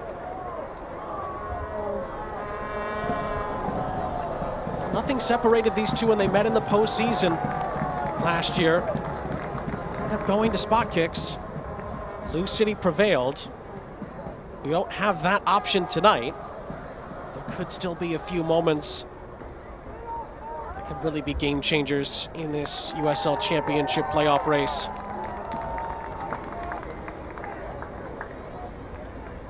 Especially considering that when these two teams tend to be at home in the postseason, success tends to follow as well. It's so important to have that in your back pocket. We certainly saw that play out in the postseason last year.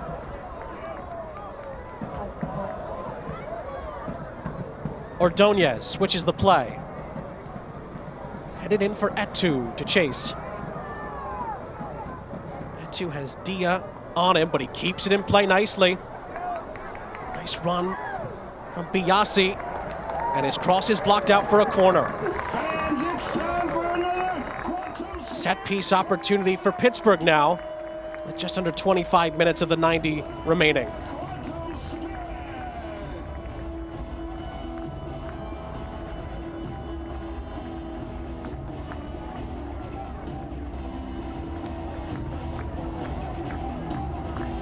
Bernardo Forbes readies the corner.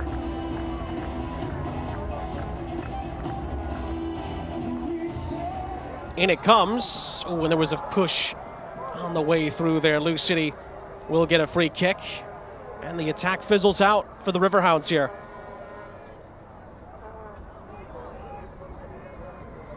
Happened as the ball was curling into the penalty area. Ordonez was in the area. And it ends up going Lou City's way. Del Piccolo. Winder has acres of space to run into here. But Griffin catches up to him. Gibson. Jimenez down the line. Tellefson gives chase, but Ordonez is on the cover. That's a much better example, though, for Louisville City, how you want to quickly get off that back line. Paulo Del Piccolo, Tyler Gibson, really challenging Kenardo Forbes and Danny Griffin down underneath Shawunmi as they push through him. That immediate ball, all of a sudden, that's where Winder can be at his best, because Mark Ibarra has to stay central to himself. He can't overcommit to Winder, otherwise that central spot opens up and Lou City can have the run of it. Good job moving through the ranks. Meanwhile, Bob Lilly makes a double change here for Pittsburgh. Junior Etsu and Danny Rivera come off. Langston Blackstock and Burke Failing come on.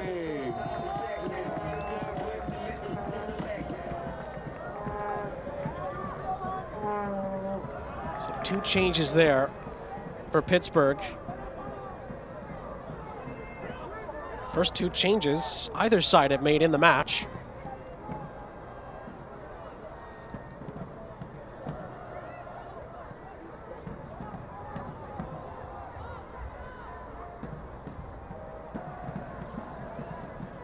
Most notably there, Burke Failing comes on, does have a goal, 2 assists to his name so far this season.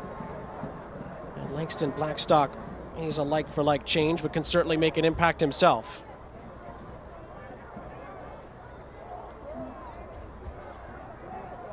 Gibson, out wide for Dia.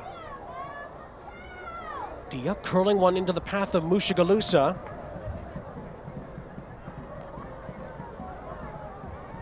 Pressured by Farrell, Biasi. Mushagalusa gets through both, gets into the penalty area, and can't hit the target with his strike. Gorgeous build-up play, but not enough accuracy on the shot. It's a strange series of offense defensively that the Pittsburgh Riverhounds are scratching their heads trying to figure out exactly what went on. Paranormal Circus comes to town. Well, that's in the form of Matiti, who tattoos this thing into the gray lot, parking ticket validated. Great one-on-one move, but just can't finish it off.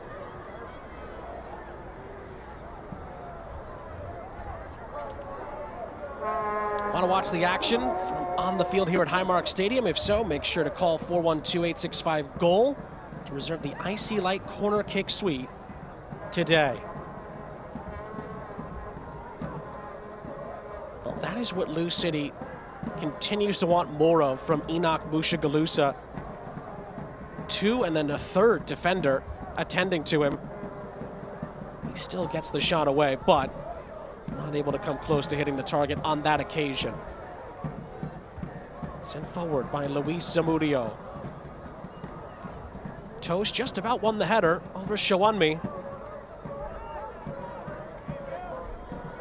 Blackstock sends it back for Ordonez. Is there to be a telling moment in this game? We've had so many close calls.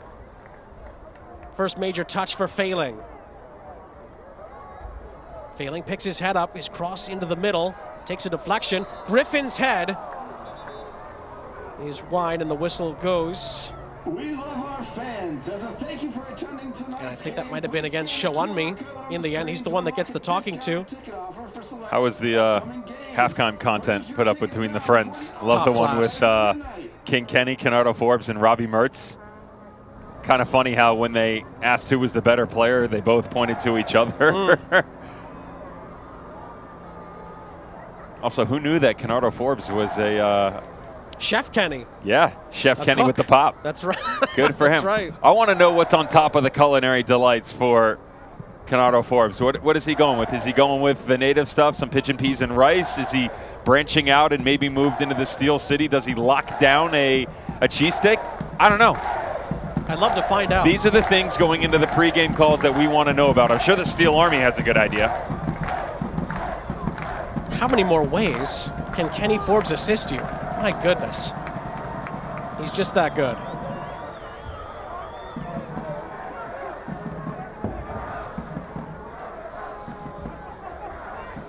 Yeah, that was top-class content at the half from the Riverhounds. Obviously, there's great relationships amongst the group. Bob Lilly told us that earlier this week, and just how the group has stayed together through all the injuries. We talked about, it's one of our keys to the game, the next man up mentality. It's what's gotten Pittsburgh on this run and still has them a chance to go back to the top of the table all by themselves in the East tonight if they can win this game.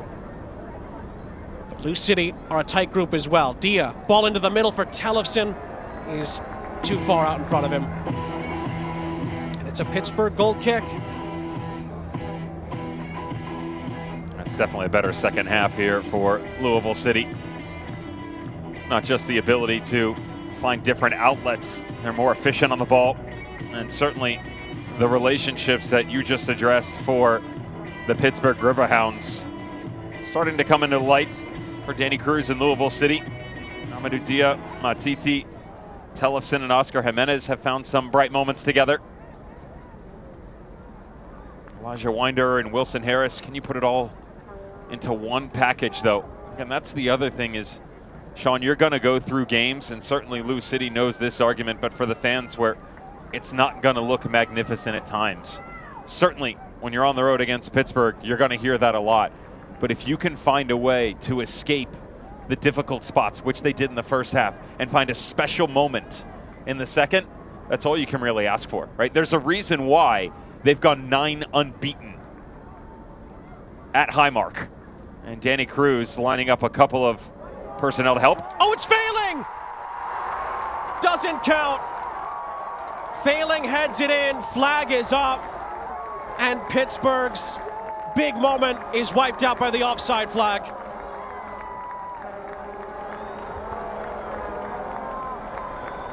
Blue City will get a chance now to make some subs. Manny Perez, Niall McCabe, and Martin Powell's are all going to come on here. Looks like Gibson, Tellefson are going to come off.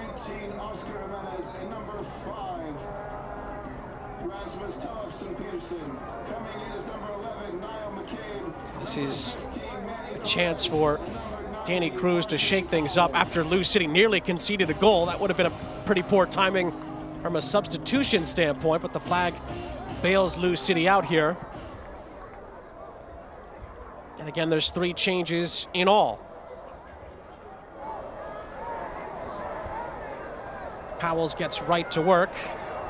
Harris tries to follow it up.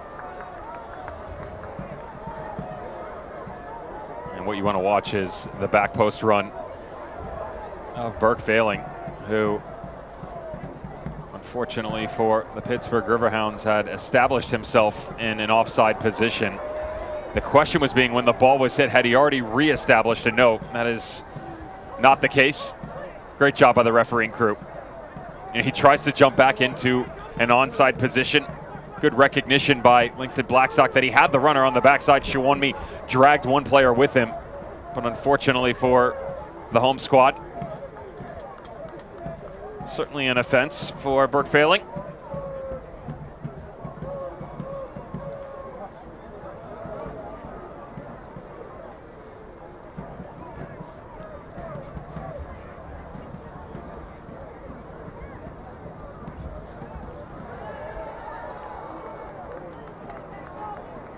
Just to confirm the 3 changes one more time. Manny Perez, Niall McCabe, Martin Powells all came on. Oscar Jimenez, Tyler Gibson, and Rasmus Tellefson all exit for Lou City. Their first 3 changes of the night in one go.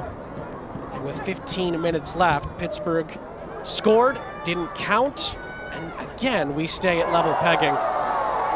Failing is brought down here. Sharpie's challenge is going to see him get a yellow card. I would also say, notice the fact that they've moved Paolo Del Piccolo into the lone 6 down underneath Niall McCabe and Elijah Winder. Does he have the legs to keep up as this game continues on? With the excellent movement we saw from Tyler Gibson going side to side, closing down some of those balls coming through the central locations. Certainly gives some help up top with Niall McCabe trying to stretch this match through the middle.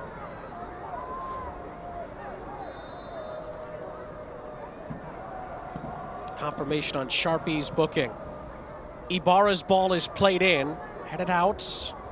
of the penalty area, but failing, tries to keep it alive, and Lou City through Del Piccolo do clear their lines.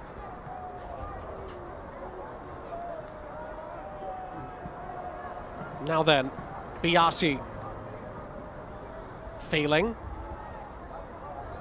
And it's played out by Osumanu. It's a Lou City throw. The official match ball supplier of the USL Championship is Select. Not only for them, but for many elite leagues throughout Europe. Visit www.selectsportamerica.com for the latest Select products, specials, and more. Select, the player's choice. Mushagalusa runs onto it here for Louisville City. Oh, it's lovely skill to find Powells. Powells holds up the play nicely here. Niall McCabe dealing with some injury problems this season. Great to see him back out there. Manny Perez, the substitute. All three getting involved. McCabe blocked by Ibarra. Sharpie on a recycle. McCabe once more. Lovely move by Perez to get open. Threads the ball through, but it's saved by Zamudio with Harris lurking. They're much more confident on the ball at Lou City. Even prior to the subs, just cleaner on it. Again, a lot of people look for some sort of smoking gun, like what changed the team overall. Sometimes it's just efficiency within your ranks and how quickly can you play from one point to the next. Certainly right now, the main argument for Louisville City. And you would also have to say that, you know, the changes for the Pittsburgh Riverhounds, Blackstock and Burke failing just in front of Biasi. They've had that back five pin much deeper in this half. It's allowed the possession to be at a higher clock for the visitors, which has created more chances. That's not an argument at all. Off of Shounmi. And Lou City have a throw just to the left of Bob Lilly's technical areas. The youngsters watch on. Fans of all ages staying through the rain. Much appreciated for that. They continue to make it a great atmosphere as always here at Highmark as Ordonez sees that go out of play off of his boot. Lou City continuing to try and find a way through.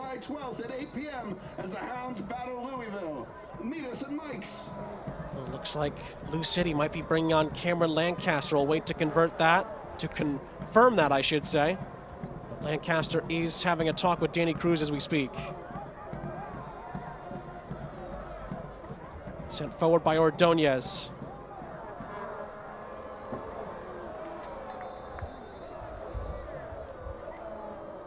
And we can now confirm that for you. Wilson Harris is going to come off. And a man who, in his career, always a man for the big occasion, Cameron Lancaster, he's going to come on, try and provide Louisville City the spark required to leave here with 3 points. I told you coming in that it was great just to have him on the bench. This team decimated with injury, really, since late September, early October of the 2022 campaign. Cameron Lancaster back for the first time since the Phoenix Rising match, that 2-2 draw back on June 17th.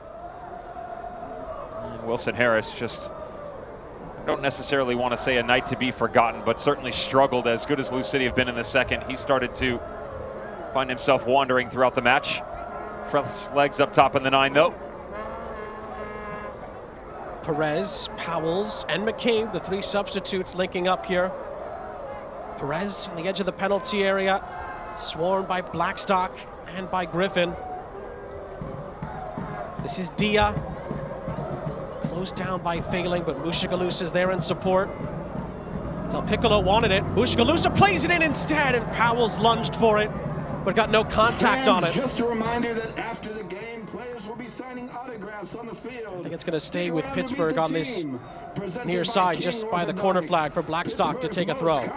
That is one of the great things you get, though, out of Martin Powells is at 6'7". 9 times out of 10, that ball should have come square to Paolo Del Piccolo, but the fact you have that large target frame on the backside run and his timing, certainly at the right moment, much easier to just knock that ball over the left shoulder and then go with the in-swinger. Perez off the shoulder of Langston Blackstock.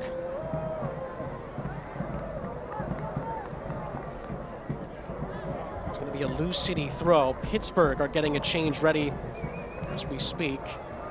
Although Ibarra has a little bit of an issue here. Substitution for Pittsburgh. In the meantime, Edward Kizza is going to come on for Luke Biasi. Number 19, Edward Kizza. As Bob Lilly continues to try and find a spark down the stretch for Pittsburgh as they are in search of a go-ahead goal. Edward Kizza has scored 2 goals this season. They both came against the same opponent, Las Vegas Lights here. Can he provide a big moment in these last 8 minutes for the Riverhounds? Well, you would imagine it changes the shape a little bit too, but what direction is Bob Lilly going to chase? 2 strikers or allow Kizza to operate underneath Shawunmi. Failing won the initial header. It's not cleared yet. It's Dia. Takes a deflection on the way through, and it's a Lou City corner. We saw the tail end of Dia's reaction there. He thought he hit it rather sweetly, but it did take a deflection and didn't go on frame. But set piece is upcoming here for Danny Cruz's bunch. It will be the substitute, Niall McCabe, who will come on and try to find a teammate in the penalty area here. McCabe's ball in. It's headed by Lancaster, but deflected on the way through. Musha Galusa tries to recycle it, but he loses out. But Blackstock on the back end gives possession back to Lou City.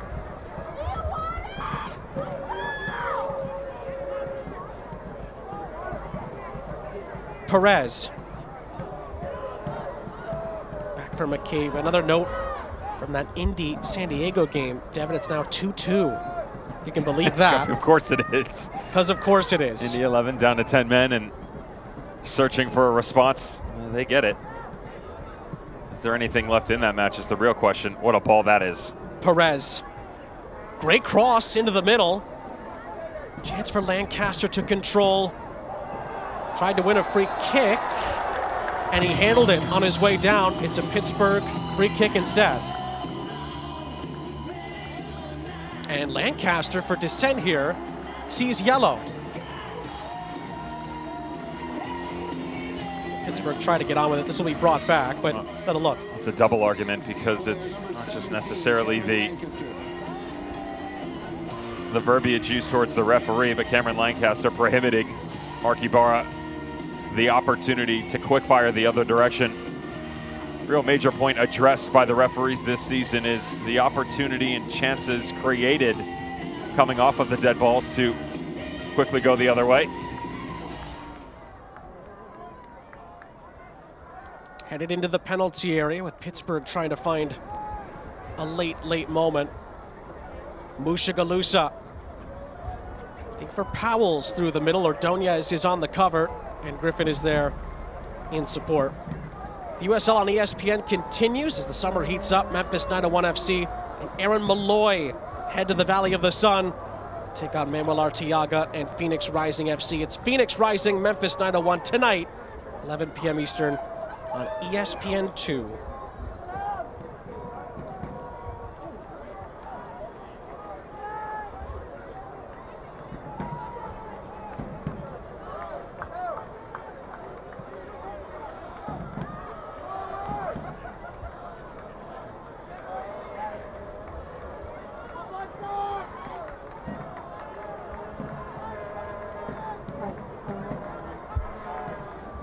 Osumanu, who was the hero against San Diego last time out. Failing, who had his goal wiped out earlier in the half. Griffin tried to find Kizza, it's cut out. Musha Galusa leads the break, but his pass is picked off.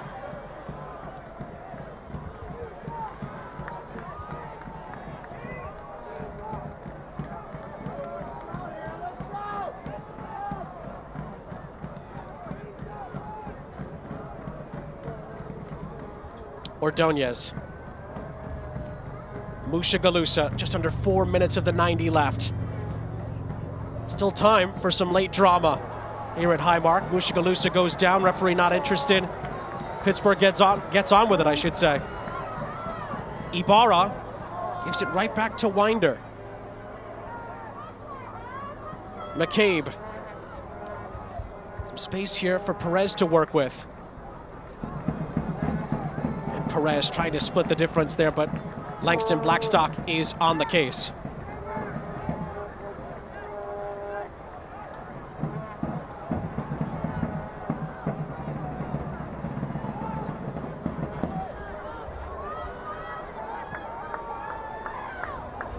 Sometimes in these big blockbuster games, we tell you all the stats, we tell you why it's important.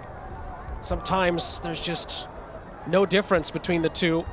We've had so many close calls. It just feels like we have a moment or two left in it. We'll see whose moment that potentially will be. This man had the big moment in the shootout last time these two met in the playoffs. Carlos Vogel Jr., he's going to come on here. He'll replace Enoch Mushagalusa. Vogel Jr. scored the winning penalty in the shootout between these two at Lynn Family Stadium. Does he have another moment in his boots here at Highmark?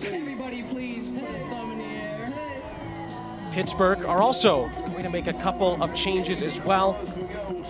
Pat Hogan is going to come on along with Trevor Zvetslut as well. Bob Lilly tries to make sure everything is tight at the back down the stretch. Looks like Ibarra is going to come off as one of the changes. And Joe Farrell exits as well. So that's the double change for Pittsburgh. Ibarra and Farrell off, Hogan and Zvetslut on. And again, for Lou City, Carlos Vogel Jr. comes on, and that is it for Enoch Mushagalusa, the man on your screen.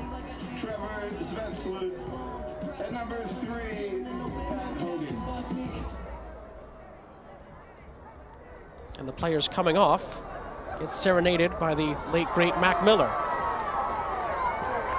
Blackstock trying to make some headway here for Pittsburgh. It's out of play. What's interesting is as Pittsburgh have changed their shape, they've almost drifted into a flat four across the middle as well. And so Kizza and Shawunmi just trying to find a way to track Kizza underneath Shawunmi. And they've been slow to get into these rotational pieces at the outside back spot for Lou City. Possessionally able to jump the ranks much quicker. But with the departure in the midfield and you add Mogel, you wonder if Niall McCabe is the one who jumps up next to Cameron Lancaster, or do you try and flatten things out a little bit? My argument would be to create the depth and just run with the two up top, stay wide, and push through each other, because Winder can go up there. All of a sudden you've got Mogel, McCabe, and Del Piccolo working off of each other.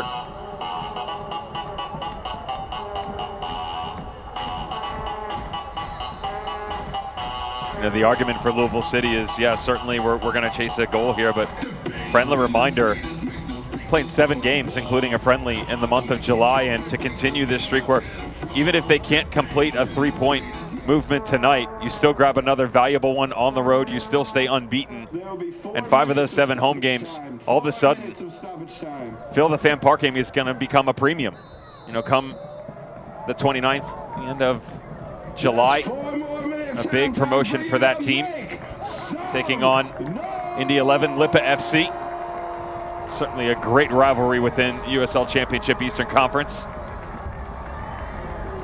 We are into the minimum of 4 added minutes at the end of this one. A hotly and tightly contested contest.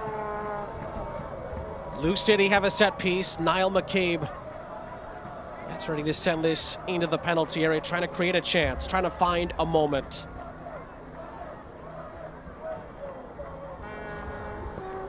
He lofts it in.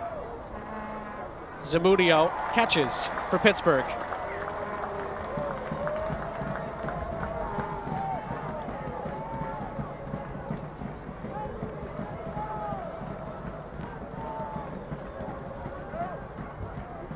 Pittsburgh go 10-game unbeaten, and that's something, man.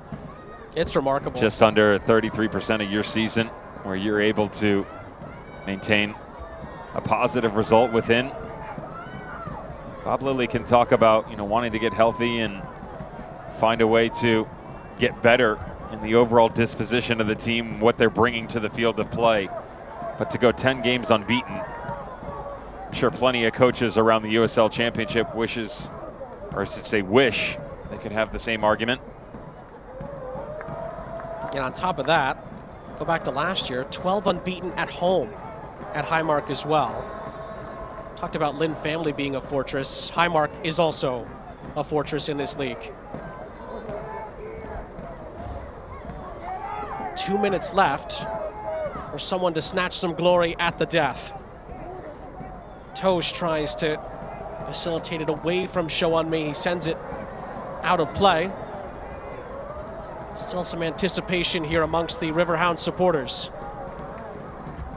This ball is whipped into the penalty area. Perez gets his head onto it. It's out of play. It's a Pittsburgh corner. Bernardo Forbes was trying to take it quickly here. Blackstock gets back towards the edge of the penalty area. In by Forbes. He's headed away. I think Winder got his head to it initially. Pittsburgh trying to recycle it. Forbes tries to send it back in. Blocked out a play for a throw. About a minute left. Miguel Jr. got the block on the cross. Blackstock plays it centrally. Burke failing, looks for an opening, tries to slide it through. Perez blocks it and then clears it out for a Lou City throw. We had it raining cats and dogs earlier. Hounds and cats, maybe. Cats and hounds, didn't say that right. I mean, you're getting there, halfway. Yeah. Right at the borderline. Regardless, it has returned. Are we going to see one more big chance is the question. Perez throws it downfield for Lou City. Blackstock returns the favor. And the way the pace is, I think both teams might be all right with this result staying as it is, especially with how much time is left.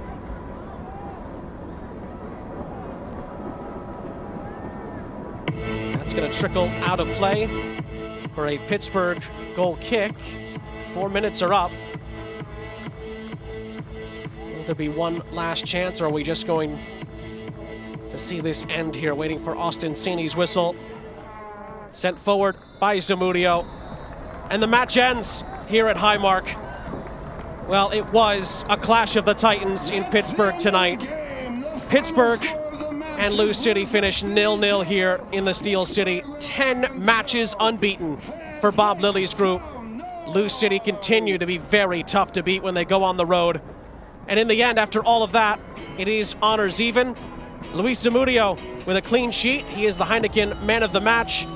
And at times, it was what we expected, and at other times, so many close calls, Devin, just no definitive moments. Well, let's be clear for Zamudio, he wasn't the one that necessarily had to come out and actually make the saves, but the organization that he's able to bring to the team, and a back line that has only given up 1 goal in their last 6 matches. He was brought in because of the departure of Jamali Waite to Gold Cup, stepped in on loan, and incredibly has kept another clean sheet for this Hound squad.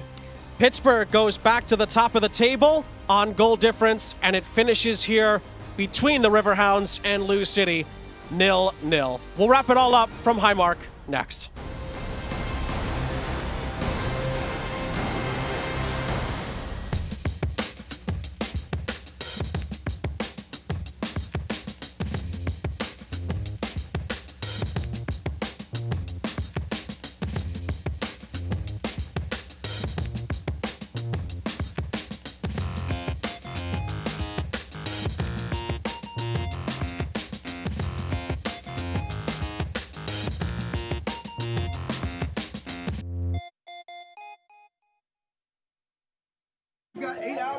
At AHN, we see you juggling 100 things at once.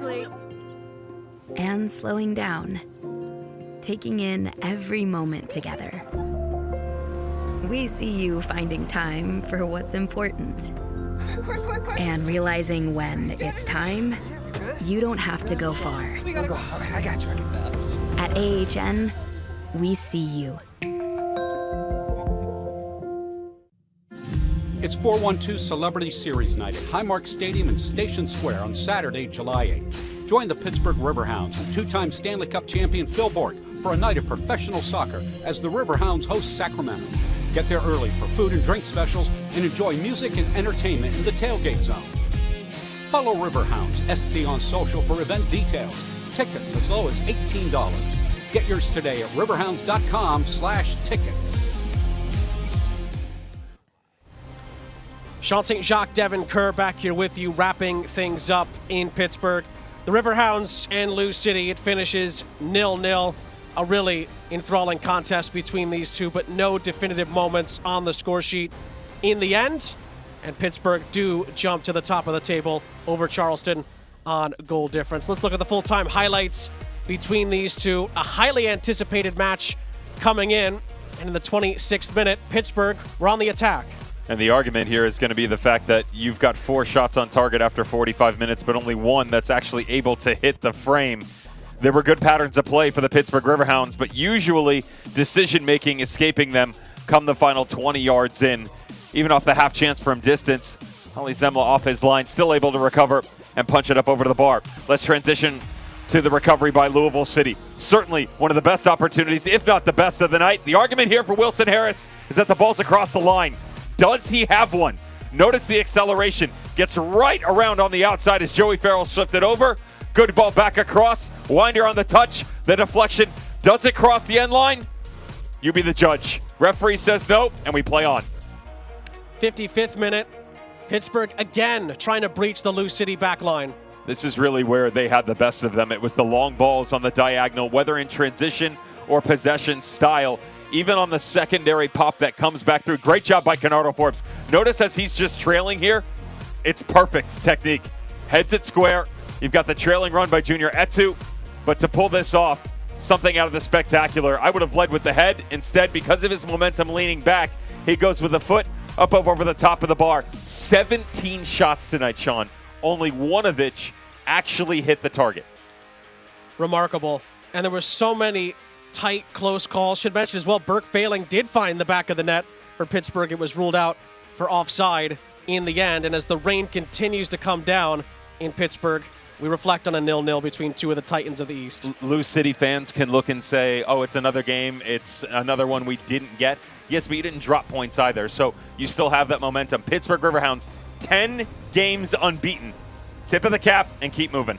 They're back at the top of the table in the Eastern Conference. Lou City are among those in pursuit after a thrilling 0-0 contest in the Steel City. For Devin Kerr and our entire crew, I'm Sean St. Jacques saying so long from Pittsburgh. In the end, between these two Titans, it finishes Pittsburgh 0, Lou City 0. This copyrighted telecast of the United Soccer League Championship cannot be retransmitted, rebroadcast, or reproduced without the expressed written consent of the United Soccer League Championship.